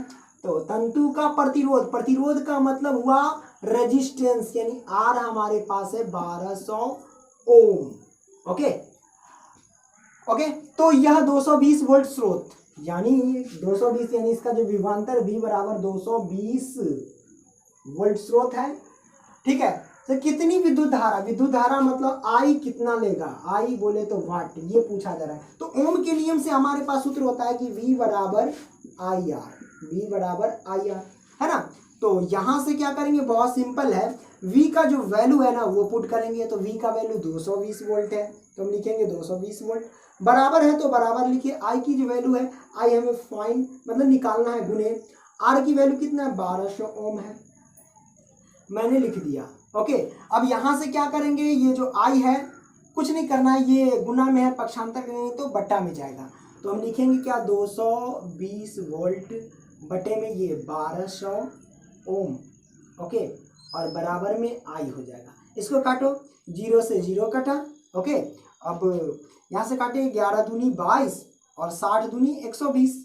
कहने का मतलब यहाँ से देखो, आई पहले ही लिख देते हैं और ये बराबर है तो बराबर, इसको इस साइड आप लिख देते हैं। 11 बट्टे 60 हुआ, कितना हुआ, 11 बट्टे 60। तो भाई 11 में 60 से भाग देंगे तो कितना आएगा, तो हम डायरेक्ट यहाँ पे लिख देते हैं, तकरीबन 0.18 लगभग आएगा ये हमारे पास, ओके।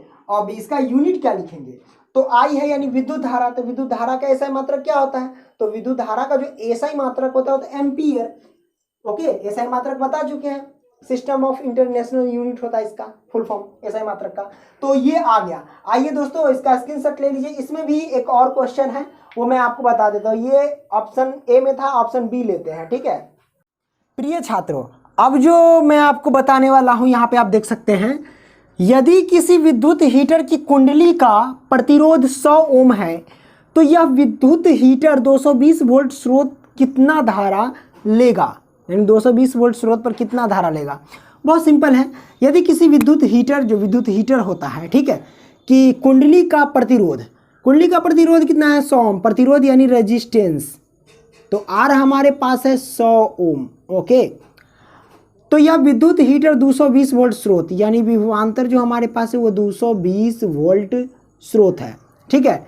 कितना धारा लेगा, मतलब धारा लेगा, पूछ रहा है कितना धारा लेगा, धारा यानी एम्पियर, सॉरी आई, विद्युत धारा कितना लगेगा यानी आई कितना लेगा।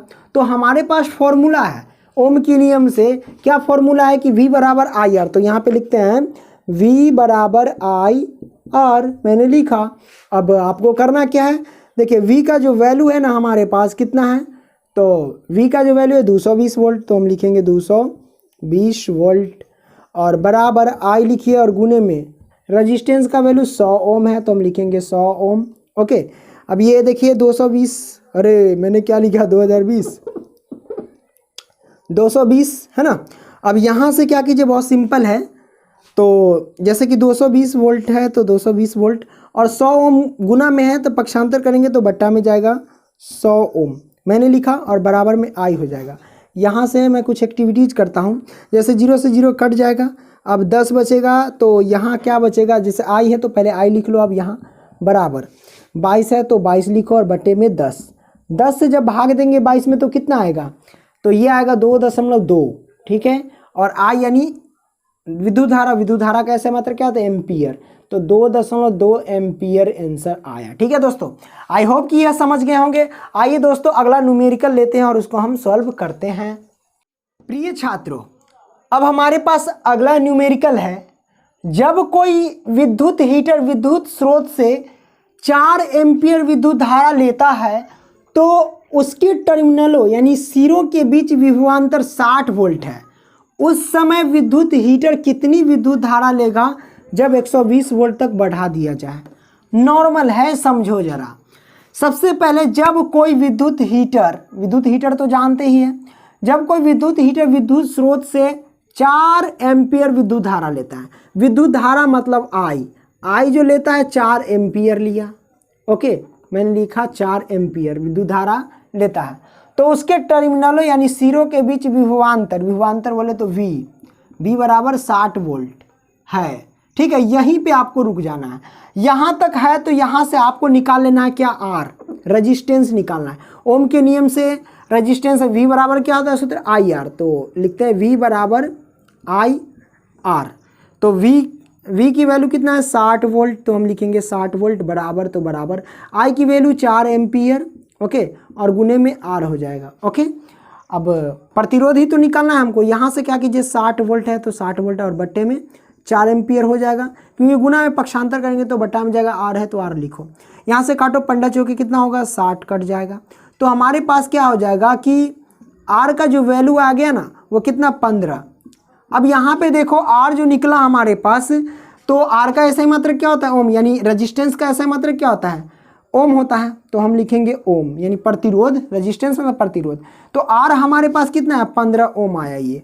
ठीक है, अब यहाँ से आगे देखो 60 वोल्ट है, उस समय विद्युत हीटर कितना विद्युत धारा लेगा जब 120 वोल्ट तक बढ़ा दिया जाए। कहने का मतलब विभवांतर को 120 वोल्ट तक बढ़ाना है। ठीक है, और तब कहा जा रहा है कि विद्युत धारा कितना लेगा, यानी I बराबर कितना होगा। ठीक है, तो कोई दिक्कत नहीं है, R तो हमने निकाल लिया, रेजिस्टेंस हमारे पास कितना है 15 ओम मैंने निकाल लिया, तो मैंने लिखा 15 ओम निकाल करके। ठीक है, अब आपको ओम के नियम का सूत्र पता होगा, V बराबर क्या होता है IR, तो मैं इसको थोड़ा मिटा देता हूँ, यहाँ पे मैं बनाऊँगा। ठीक है, तो स्क्रीनशॉट ले लेना। ठीक है, तो प्रिय छात्रों आपको पता होगा कि ओम के नियम का सूत्र क्या होता है, V बराबर IR, तो V की वैल्यू कितना है 120 वोल्ट बराबर I और गुने में R कितना है 15 ओम। ओके मैंने लिखा। अब यहाँ से देखिए क्या करना है, 120 वोल्ट है तो 120 वोल्ट 15 गुना में है तो बटा में जाएगा 15 ओम और बराबर में I हो जाएगा। 15 है कितना हो जाएगा 120, तो मतलब कि हमारे पास जो है I है तो I लिखो और ये बराबर में 8 आया, और धारा निकला तो धारा का ऐसा ही मात्रक क्या होता है, विद्युत धारा का ऐसा ही मात्रक एम्पियर, तो मैंने एम्पियर लिखा है कि ये आंसर आ गया। ठीक है दोस्तों, तो आशा है कि दोस्तों ये वीडियो आपको काफ़ी अच्छी लगी होगी। दोस्तों पसंद आए तो लाइक करना, दोस्तों को भी शेयर करना। फिर चालक पदार्थ के प्रतिरोध की निर्भरता, अगर आप चालक पदार्थ के प्रतिरोध की निर्भरता समझ जाएंगे तो न्यूमेरिकल आप आसानी से सॉल्व कर पाएंगे, क्योंकि इसमें मैं न्यूमेरिकल भी बताने वाला हूँ। तो आइए सबसे पहले हम समझ लेते हैं कि चालक पदार्थ के प्रतिरोध की निर्भरता क्या क्या है, वो मैं आपको बता देता हूँ। जैसा कि आप देख सकते हैं यहाँ पे मैंने फर्स्ट कंडीशन लिखा कि चालक पदार्थ की लंबाई, यानी कोई चालक है जैसे कि कोई धातु, मतलब कि एल्युमिनियम, तांबा, सिल्वर, मतलब यही सब जो है, तो ये कोई चालक पदार्थ हुआ। ठीक है, जिसमें बिजली बह जाए उसमें चालक पदार्थ उसे हम कहते हैं। तो चालक पदार्थ की लंबाई जो होती है ना, वो चालक पदार्थ के प्रतिरोध के समानुपाती होती है। तो हम यहाँ पे यह कंडीशन को थोड़ा गणित के रूप में व्यक्त करते हैं कि चालक पदार्थ की लंबाई चालक पदार्थ के प्रतिरोध के समानुपाती होती है। इसका मतलब यह हुआ कि जैसे एक प्रतिरोध हमारे पास R है तो हम लिखेंगे क्या, R लिखेंगे, ओके। और समानुपाती का चिन्ह कुछ इस तरह से होता है, और ये लंबाई है तो हम लंबाई लिख देंगे यानी L लिख दिए। तो ये हुआ हमारे पास कंडीशन गणित के रूप में कि चालक पदार्थ की जो लंबाई है वो चालक पदार्थ के प्रतिरोध यानी R रेजिस्टेंस के समानुपाती होता है, और यह मैंने लिख दिया यानी R समानुपाती L, ओके। तो ये पहला कंडीशन है, इसको हम समझते चलेंगे। दो कंडीशन और समझेंगे ताकि हम न्यूमेरिकल अच्छे से सॉल्व कर पाएंगे, ओके। तो आइए दूसरा कंडीशन हम लिखते हैं। अब प्रिय छात्रों, सेकेंड स्टेप में मैंने लिखा कि चालक पदार्थ का प्रतिरोध को हम R से प्रेजेंट करते हैं, R यानी रेजिस्टेंस। तो चालक पदार्थ का प्रतिरोध चालक पदार्थ के अनुप्रस्थ काट के क्षेत्रफल के व्युत्क्रमानुपाती होता है। व्युत्क्रमानुपाती बहुत सिंपल है, जैसे कि इसमें समानुपाती है तो समानुपाती का जस्ट ये उल्टा होता है व्युत्क्रमानुपाती। तो चालक पदार्थ का प्रतिरोध यानी कोई भी वायर का प्रतिरोध जो होता है वो किसके समानुपाती होता है, तो अनुप्रस्थ काट के क्षेत्रफल के समानुपाती होता है। तो अगर ये समझना है कि अनुप्रस्थ काट का क्षेत्रफल क्या होता है वो मैं आपको बताऊंगा। सबसे पहले ये लिख लेते R, ओके। मैंने R लिखा क्योंकि इस शब्द को गणित के रूप में हम व्यक्त कर रहे हैं, तो R लिखा। और यहाँ पे कहा जा रहा है कि जो प्रतिरोध है वो चालक पदार्थ के अनुप्रस्थ काट के क्षेत्रफल के व्युत्क्रमानुपाती होता है।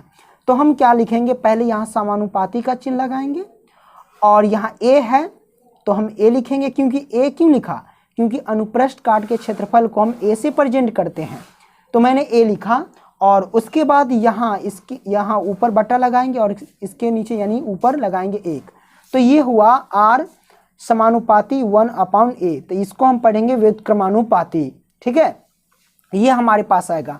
तो कुछ हम इस तरह से लिख सकते हैं, या R कुछ थोड़ा इधर अच्छे से नहीं लिखा है कि R समानुपाती 1/A मैंने लिखा, ठीक है। तो ये हुआ व्युत्क्रमानुपाती। अगर व्युत्क्रमानुपाती लिखना होता है तो हमें ऊपर में 1 लगाना पड़ता है, ठीक है। तो ये हमारे पास हुआ गणित के रूप में।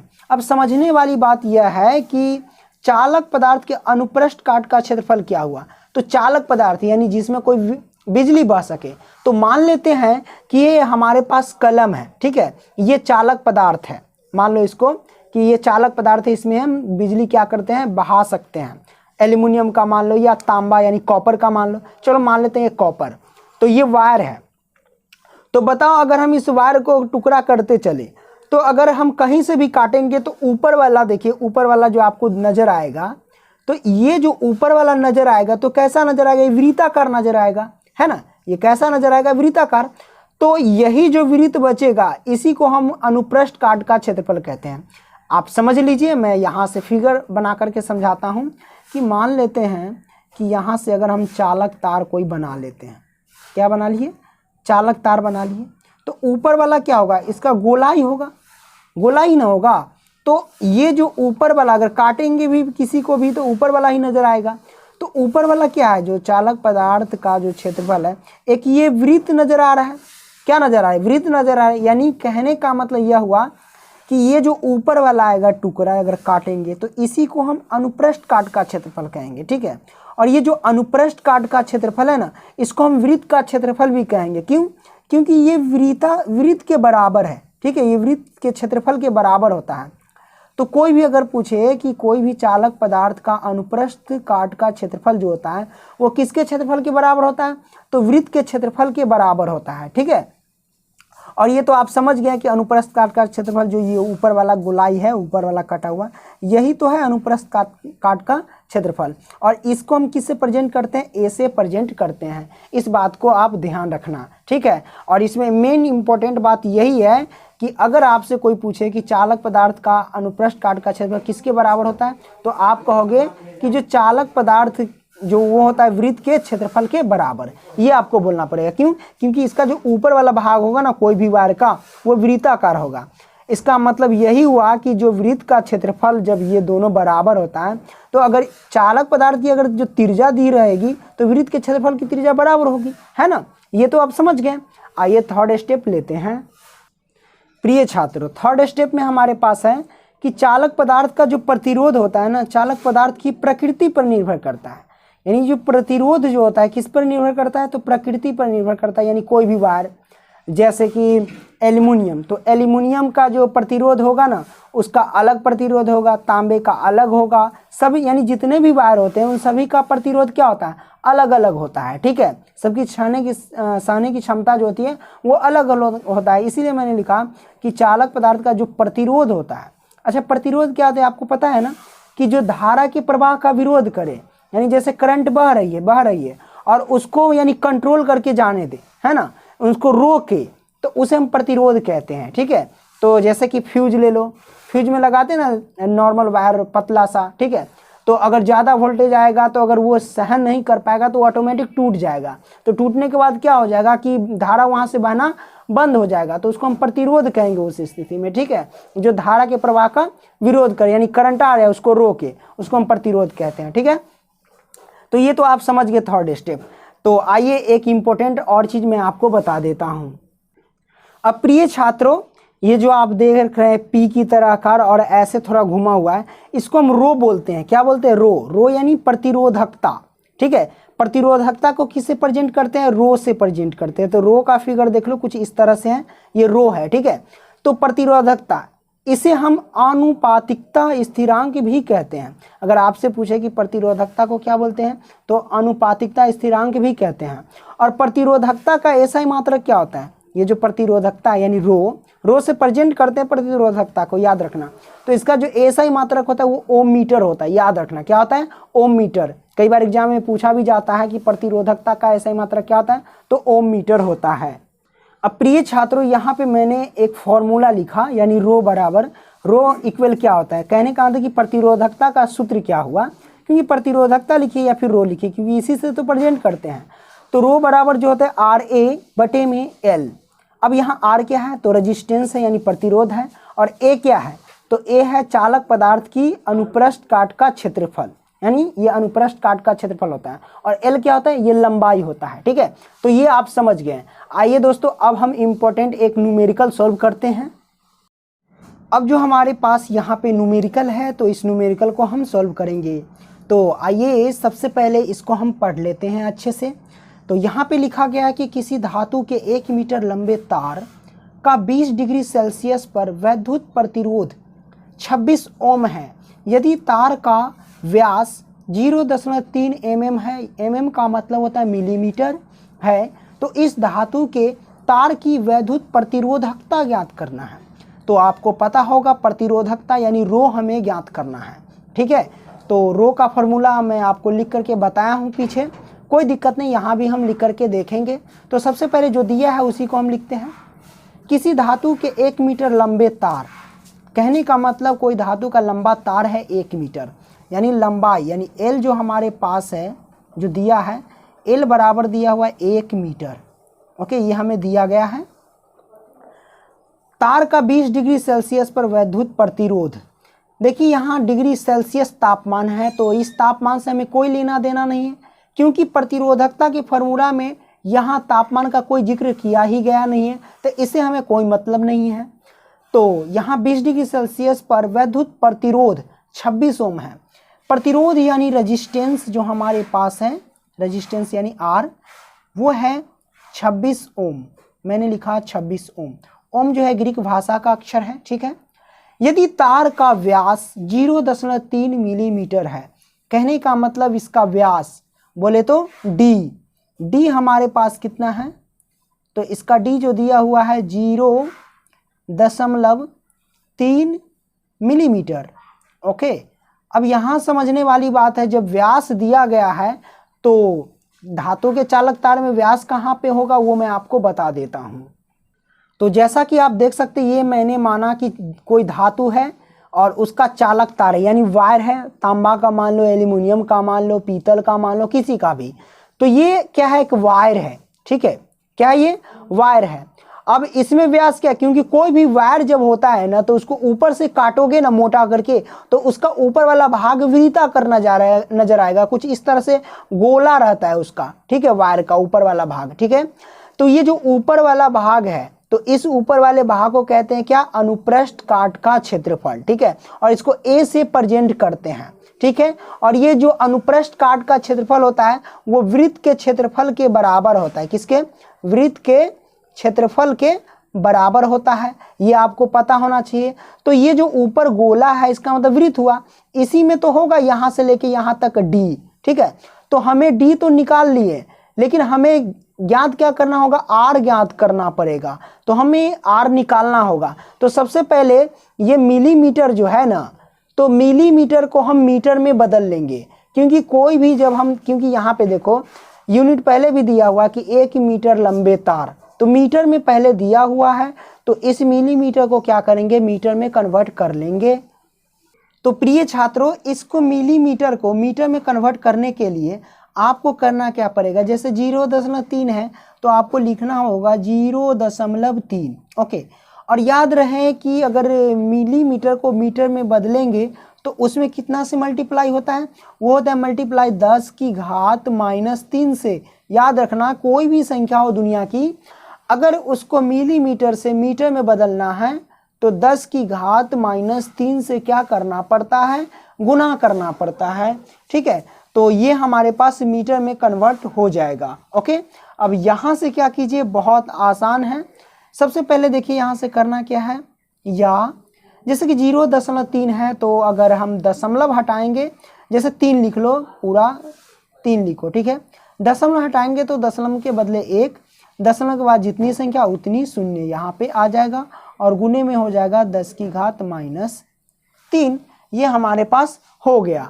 अब यहाँ से क्या करेंगे? बहुत सिंपल है कि अगर इसके नीचे 1 छिपा रहता है ना तो कोई दिक्कत नहीं। अब तो जैसा कि ये 3 है तो 3 लिखना है। अब 10 गुने, यहाँ पे देखो 10 की घात -3 है, इस दोनों के बीच में क्या संबंध होगा? ये हो जाएगा क्या? 10 की घात -4। अभी ये समझ में नहीं आता ये कैसे हो जाएगा, तो मैं आपको यहाँ पे समझाता हूँ कैलसी करके। जैसे कि 3/10 है ना, तो 3/10 लिखो, ओके। और गुने में 10 की घात -3 है, ठीक है, यही है ना। तो जरा सोचो, जैसे कि अगर ये 10 है, ठीक है, तो अगर ये घात जब हटता है, यहाँ पे लिखो 3/10 और गुने में, अगर ये जो घात हट जाएगा ना, क्या घात, जब घात हटता है ना तो इसके नीचे 1 छिपा रहता है, याद रखना, किसी भी संख्या के नीचे। जब घात हटेगा तो 1 ऊपर जाएगा और 10 नीचे आएगा और ये 3 आ जाएगा, यानी -3 घात हट जाएगा, ठीक है। जब घात हटेगा तो नीचे वाला संख्या ऊपर, ऊपर वाला नीचे, इस तरह से आ जाएगा। तो हम 3 से 1 में गुना करेंगे तो 3 होगा, और 10 से गुना करेंगे 10 की घात 3 से, तो पद और पद से गुना करते हैं तो पद रह जाता है, और इसके ऊपर घात 1 होगा, 1 और 3 कितना हो जाएगा? 4 हो जाएगा। तो 3/10 की घात 4, और 3/10 की घात की 4 को हम क्या लिख सकते हैं कि 3 गुने 10 की घात -4 हम लिख सकते हैं, ठीक है। ये बात आप ध्यान रखना, ओके। क्यों ये क्यों लिख सकते हैं? क्योंकि इसलिए कि अगर 3 है तो 3, और 10 है ना तो इसके नीचे 1 छिपा रहता है, 1 ऊपर जाएगा, बट्टे में 10 आएगा और माइनस हट जाएगा, सीधा 4 हो जाएगा। तो 3 गुने 1 क्या हो जाएगा? 3 हो जाएगा, और बट्टे में 10 की घात 4 हो जाएगा, वही आ जाएगा। तो इसका मतलब कि इसको हम ना 3 गुने 10 की घात -4 के रूप में हम लिख सकते हैं, ये आपको बताना चाहता हूँ। तो आप इसे डायरेक्ट लिख दो कि 3 गुने 10 की घात -4 मैंने लिख दिया, और ये आ गया मीटर में, ओके। तो मिलीमीटर से आ गया कहाँ? ये मीटर में आ गया फ्रेंड्स। अब यहाँ से क्या करना है वो मैं आपको बताता हूँ। तो ये तो निकला डी, क्या निकला? डी, यानी व्यास निकला। अब व्यास है तो हम क्या निकालेंगे? त्रिज्या निकालेंगे। तो आपको पता है कि व्यास बराबर क्या होता है? D Y. जैसे कि त्रिज्या निकालते हैं तो त्रिज्या बराबर क्या होता है? dy/2 होता है, यानी व्यास का आधा। तो इसके बट्टे में क्या लगाना पड़ेगा? 2 लगाना पड़ेगा। तो हम लिखेंगे 3 गुने 10 की घात -4/2। ये क्या निकल रहा है? तो त्रिज्या निकल रहा है, यानी r निकल रहा है। ये बात आप ध्यान रखना, ठीक है। अब यहाँ से कैसे करेंगे? बहुत सिंपल है, देखिए यहाँ से क्या कर रहा हूँ मैं, ठीक है। अगर हम 2 से 3 में अगर हम भाग दे दें, तो 2 से अगर 3 में भाग देंगे तो कितना बचेगा? यानी 1.5 बचेगा, 1.5 होगा, यही ना। 2 से 3 में भाग देंगे तो भागफल ये आएगा, और गुने में हो जाएगा 10 की घात -4 मीटर, ओके। तो r हमारे पास तो आ गया। जब r आ ही गया तो मैं आपको बता दूं कि हमें रो का, यानी जो प्रतिरोधकता ज्ञात करनी है, तो प्रतिरोधकता का फॉर्मूला क्या होता है वो मैं आपको बता देता हूं। तो प्रिय छात्रों, जैसा कि आप देख रहे हैं कि ये जो प्रतिरोधकता यानी रो बराबर जो फॉर्मूला होता है आर ए बटे में एल, तो हमें पता है कि आर हमारे पास दिया गया है 26 ओम, एल हमारे पास दिया गया है 1 मीटर, ठीक है। लेकिन यहाँ ए नहीं दिया गया है, तो ए तो आपको पता है, मैं यहाँ पे समझा दूँ। ए क्या है? ये वृत्त के क्षेत्रफल के बराबर है, यानी कोई धातु के तार है तो उसका अनुप्रस्थ काट के क्षेत्रफल को ए से प्रेजेंट करते हैं, तो ए को हम क्या लिख देंगे? वृत्त के क्षेत्रफल के बराबर, ठीक है। तो अगर हम वृत्त का क्षेत्रफल निकाल लेंगे, इसका मतलब क्या होगा कि ए निकल जाएगा। तो वृत्त का क्षेत्रफल हम निकाल लेते हैं सबसे पहले, ठीक है। तो यहाँ पे देखिए वृत्त का क्षेत्रफल क्या होगा, ठीक है। तो यहाँ पे मैं लिखूंगा ए बराबर पाई आर स्क्वायर। क्यों? क्योंकि ए जो होता है वो किसी धातु के चालक तार के अनुप्रस्थ काट का क्षेत्रफल होता है, और जो अनुप्रस्थ काट के क्षेत्रफल जो होता है वो वृत्त के क्षेत्रफल के बराबर होता है, ठीक है। तो इसीलिए मैंने लिखा ए, क्योंकि अगर वृत्त का क्षेत्रफल निकाल लेंगे तो इसका मतलब समझ जाइए कि ए निकल जाएगा, ठीक है। तो वृत्त का क्षेत्रफल क्या होता है? पाई आर स्क्वायर।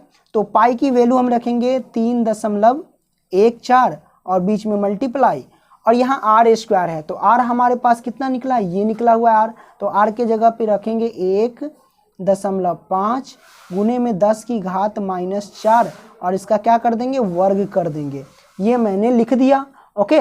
अब यहाँ से क्या करेंगे? बहुत सिंपल है, यहाँ से 2 बार मल्टीप्लाई कीजिए, जैसे कि ए बराबर लिखिए, क्योंकि ए ही तो हम निकाल रहे हैं। अब 3.14 है, तो हम लिखेंगे क्या? 3.14 मैंने नहीं लिखा, 3.14 हम लिख देते हैं, ठीक है।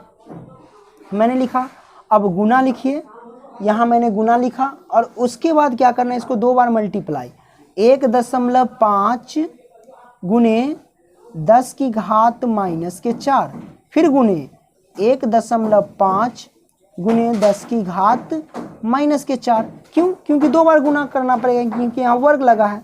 अब यहाँ से क्या कीजिए, जैसे कि 3.14 से गुना करेंगे 1.5 और 1.5, तो कुछ नहीं करना है आपको, मात्र दशमलव को देखना ही नहीं है।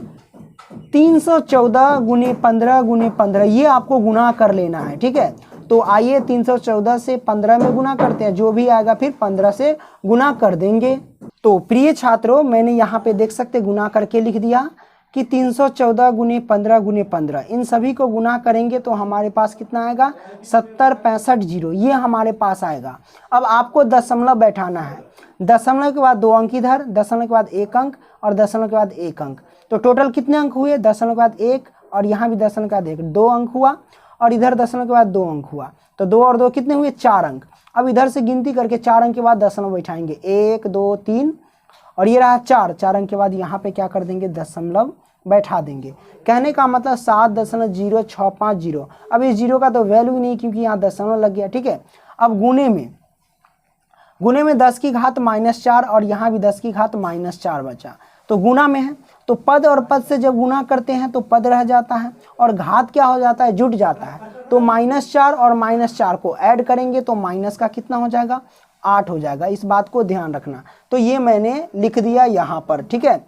अब यहाँ से क्या करेंगे वो मैं आपको बता देता हूँ।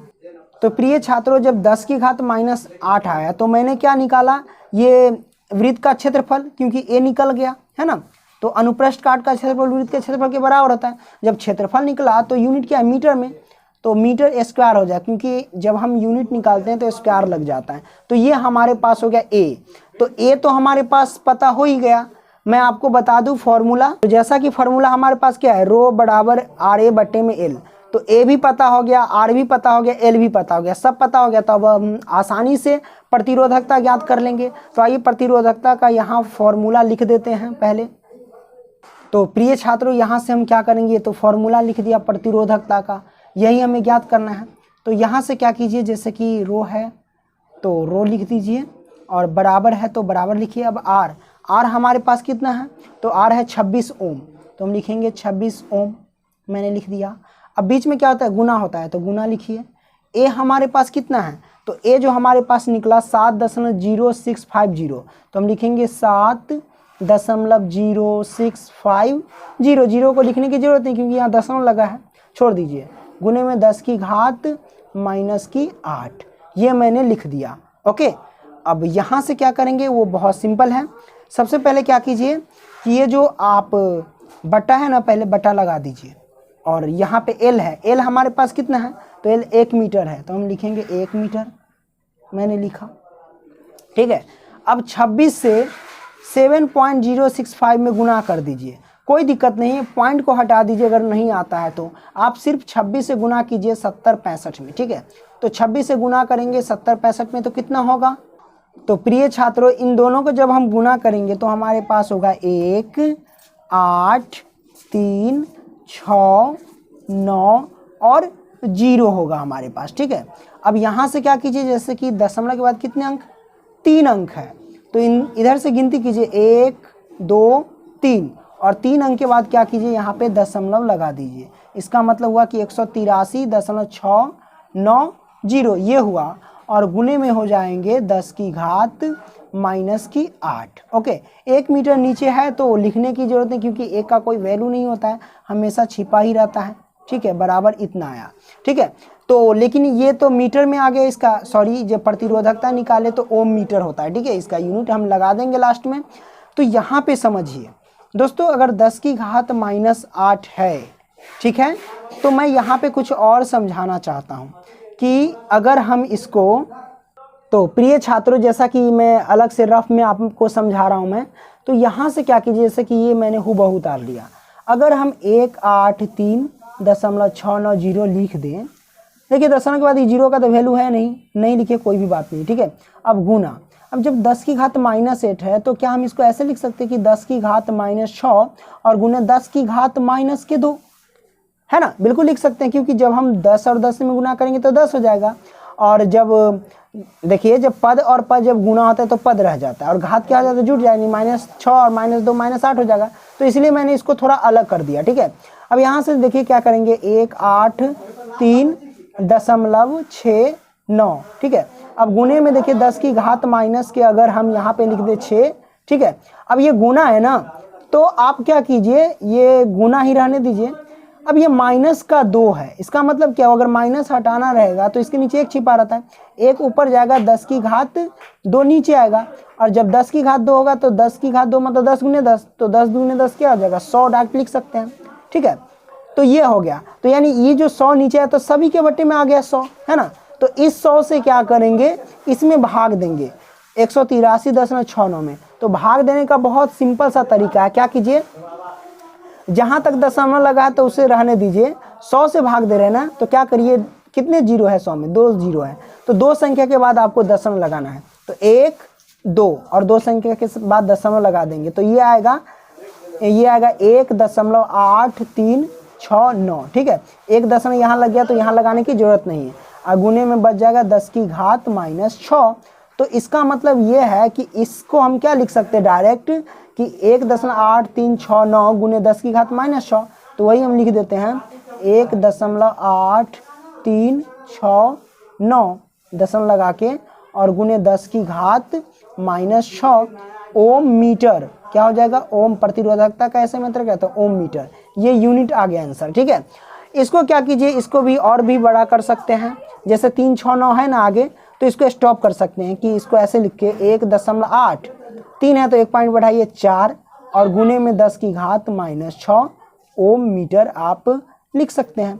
तो ये हमारे पास आंसर आ गया किसका, तो ये रो यानी प्रतिरोधकता का ये हमारा निकल गया कि 1.84 गुने 10 की घात -6 ओम मीटर हो गया।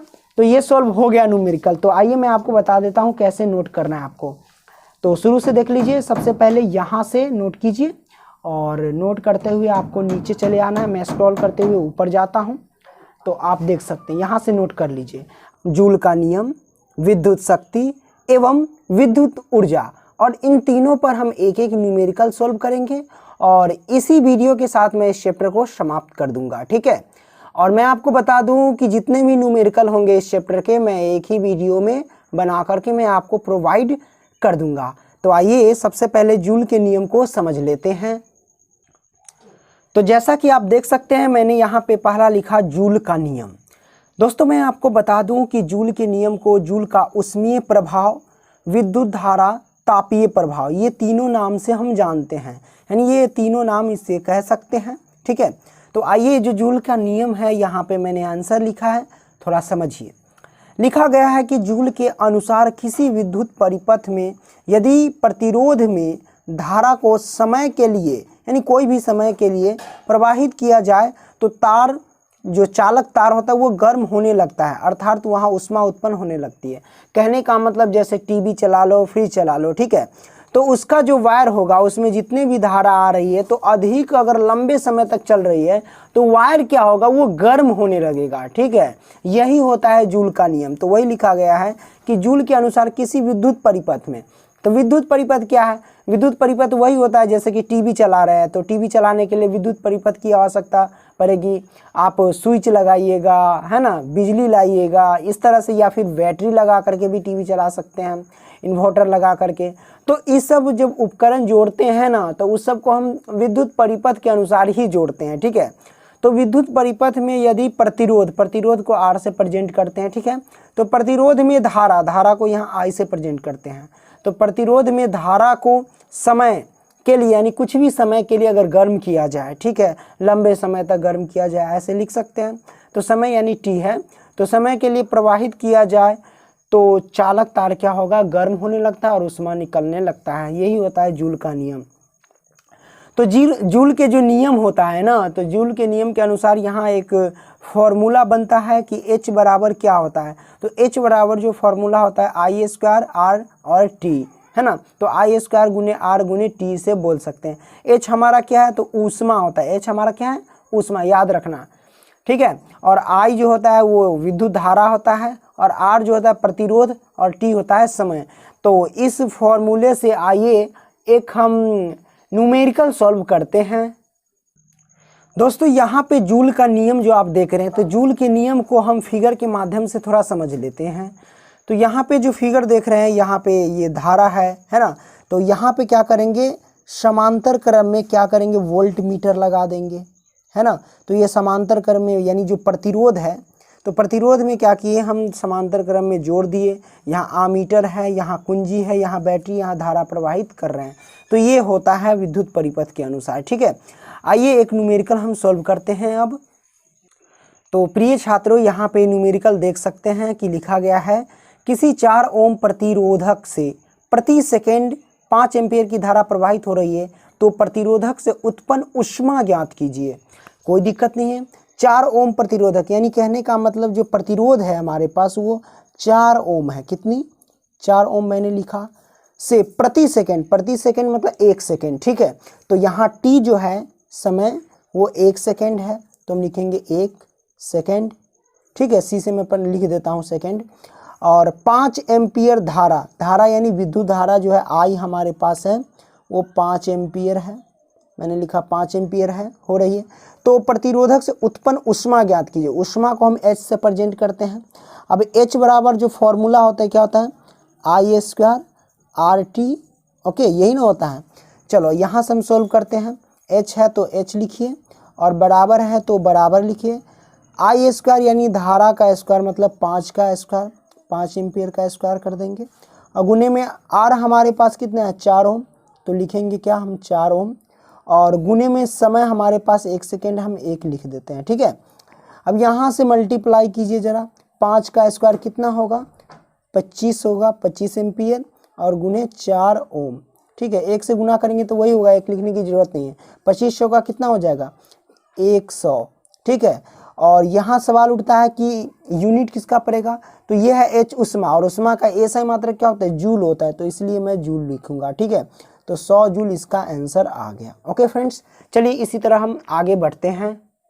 प्रिय छात्रों, अब हमारे पास है विद्युत शक्ति। तो विद्युत शक्ति क्या है, इसका जो हम डिफिनेशन समझ लेते हैं सबसे पहले। तो लिखा गया किसी विद्युत परिपथ कोई भी हो सकता है, कोई भी विद्युत परिपथ आप बना लीजिए। ठीक है, तो किसी विद्युत परिपथ में सेल द्वारा, सेल कह सकते हैं या फिर बैटरी भी यहाँ कह सकते हैं, तो सेल द्वारा प्रतिरोध में धारा को निरंतर प्रवाहित करने पर, ठीक है, किसमें, प्रतिरोध में धारा को निरंतर प्रवाहित करने में किए गए कार्य की दर को विद्युत शक्ति कहते हैं। यानी कोई विद्युत परिपथ है और इसमें प्रतिरोध में क्या किया जा रहा है, धारा को प्रवाहित कर रहे हैं, और धारा को जो प्रवाहित करते हैं तो प्रवाहित करने में जो कार्य लगता है, उत्पन्न जो कार्य होता है, उसी की दर को विद्युत शक्ति कहते हैं। ठीक है, और विद्युत शक्ति को हम P से प्रेजेंट करते हैं, यानी पावर। ठीक है, यहाँ पे लिखा मैंने P से प्रेजेंट करते हैं। और विद्युत शक्ति बराबर जो फॉर्मूला होता है P बराबर W/T। तो समझने वाली बात है, P तो पावर यानी शक्ति है, विद्युत शक्ति। W क्या है, तो W हमारे पास वर्क यानी कार्य है, कार्य। ठीक है, तो कार्य का ऐसा मात्रक क्या होता है, जूल होता है, याद रखना, कार्य का ऐसा मात्रक जूल होता है। और T क्या है, T समय होता है, समय का ऐसा मात्रक सेकेंड होता है। तो ये W और T समझ गए। आइए विद्युत शक्ति का ऐसा ही मात्रक समझ लेते हैं। देखिए विद्युत शक्ति का ऐसा ही मात्रक जो होता है ना, वाट होता है। क्या होता है, वाट। ठीक है, वाट, याद रखना, विद्युत शक्ति का ऐसा ही मात्रक वाट। लेकिन वाट जो होता है ना, ये छोटा मात्रक होता है विद्युत शक्ति का। इसका जो बड़ा मात्रक होता है ना विद्युत शक्ति का, वो किलोवाट होता है। याद रखना, अगर कोई आपसे पूछे कि विद्युत शक्ति का बड़ा वाट मतलब बड़ा ऐसा ही मात्रक क्या होता है, तो आप कहना किलोवाट। ठीक है, और मैं आपको बता दूं 1 किलोवाट में 1000 वाट होते हैं। यानी एक, जैसे 1 किलोवाट होता है ना, KW, 1 किलोवाट बराबर कितना, 1000 वाट। ओके, याद रखना, WATT वाट आप लिख सकते हैं। ठीक है, तो 1 किलोवाट, जो किलोवाट होता है ना विद्युत शक्ति का बड़ा मात्रक, और ये जो वाट होता है ना, ये छोटा मात्रक होता है विद्युत शक्ति का। ठीक है, तो आई होप कि यह समझ गए होंगे दोस्तों। आइए हम आगे बढ़ते हैं। प्रिय छात्रों, अब हमारे पास है विद्युत ऊर्जा। तो अब हम विद्युत ऊर्जा समझ लेंगे बढ़िया से। लिखा गया शक्ति तथा समय के गुणनखंड को विद्युत ऊर्जा कहते हैं। बिल्कुल सिंपल है कि शक्ति और समय को गुना कर दो तो वो क्या कहलाएगा, विद्युत ऊर्जा। तो विद्युत ऊर्जा बराबर मैंने फॉर्मूला लिखा P गुने T, यानी पावर, पावर गुने टाइम, यानी शक्ति गुने समय। ये हमारे पास क्या हो गया, विद्युत ऊर्जा। ठीक है, और मैं आपको बता दूं विद्युत ऊर्जा यानी ऊर्जा का जो SI मात्रक होता है, जूल होता है। तो ध्यान देने वाली बात यह है कि ऊर्जा कहो या ऊष्मा कहो, ठीक है, तो इन सभी का जो SI मात्रक होता है ना, वो जूल ही होता है। या कार्य कहो, कार्य का भी SI मात्रक जूल होता है। ठीक है, तो आप समझ गए होंगे विद्युत ऊर्जा। तो विद्युत ऊर्जा बराबर P गुने T। तो आइए इस पर एक न्यूमेरिकल सॉल्व करते हैं। प्रिय छात्रों, अब हमारे पास जो न्यूमेरिकल है, यहाँ पे देख सकते हैं कि कोई विद्युत बल्ब 220 वोल्ट के जनित्र, यानी इसका जो 220 वोल्ट, तो विभवांतर हमारे पास कितना है, 220 वोल्ट है, जनित्र से संयोजित है। यदि बल्ब से 0.5 एम्पियर धारा, यानी I जो हमारे पास है वो 0.5 एम्पियर है धारा, ठीक है, तो प्रवाहित होती है, तो बल्ब की शक्ति क्या है, तो शक्ति यहाँ पे हमें ज्ञात करना है, यानी शक्ति यानी पावर। P बराबर फॉर्मूला लगाना है। तो जैसा कि मैंने एक और फार्मूला बताया था, P बराबर W/T, तो यहाँ उस फार्मूला का यूज नहीं होगा, यहाँ पे फार्मूला का यूज होगा V गुने I। ये भी होता है फार्मूला, इसका याद रखना। ठीक है, तो पावर यानी शक्ति बराबर जो फार्मूला आता है V गुने I। ओके, तो जो V हमारे पास है विभवांतर 220 वोल्ट, और गुने में धारा हमारे पास है 0.5 एम्पियर। इसको हटाओ, पॉइंट के बदले 1 आएगा, और दशमलव के बाद जो संख्या है एक संख्या, तो एक संख्या के बदले एक 0, 0 से 0 कट जाएगा, तो हमारे पास बचेगा 22।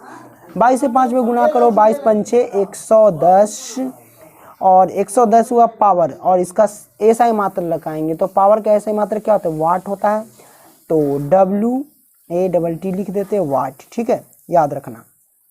ओके, तो ये निकल गया। आई होप कि यह वीडियो आपको काफ़ी अच्छी लगी होगी दोस्तों। वीडियो पसंद है तो लाइक करना, दोस्तों को भी शेयर करना।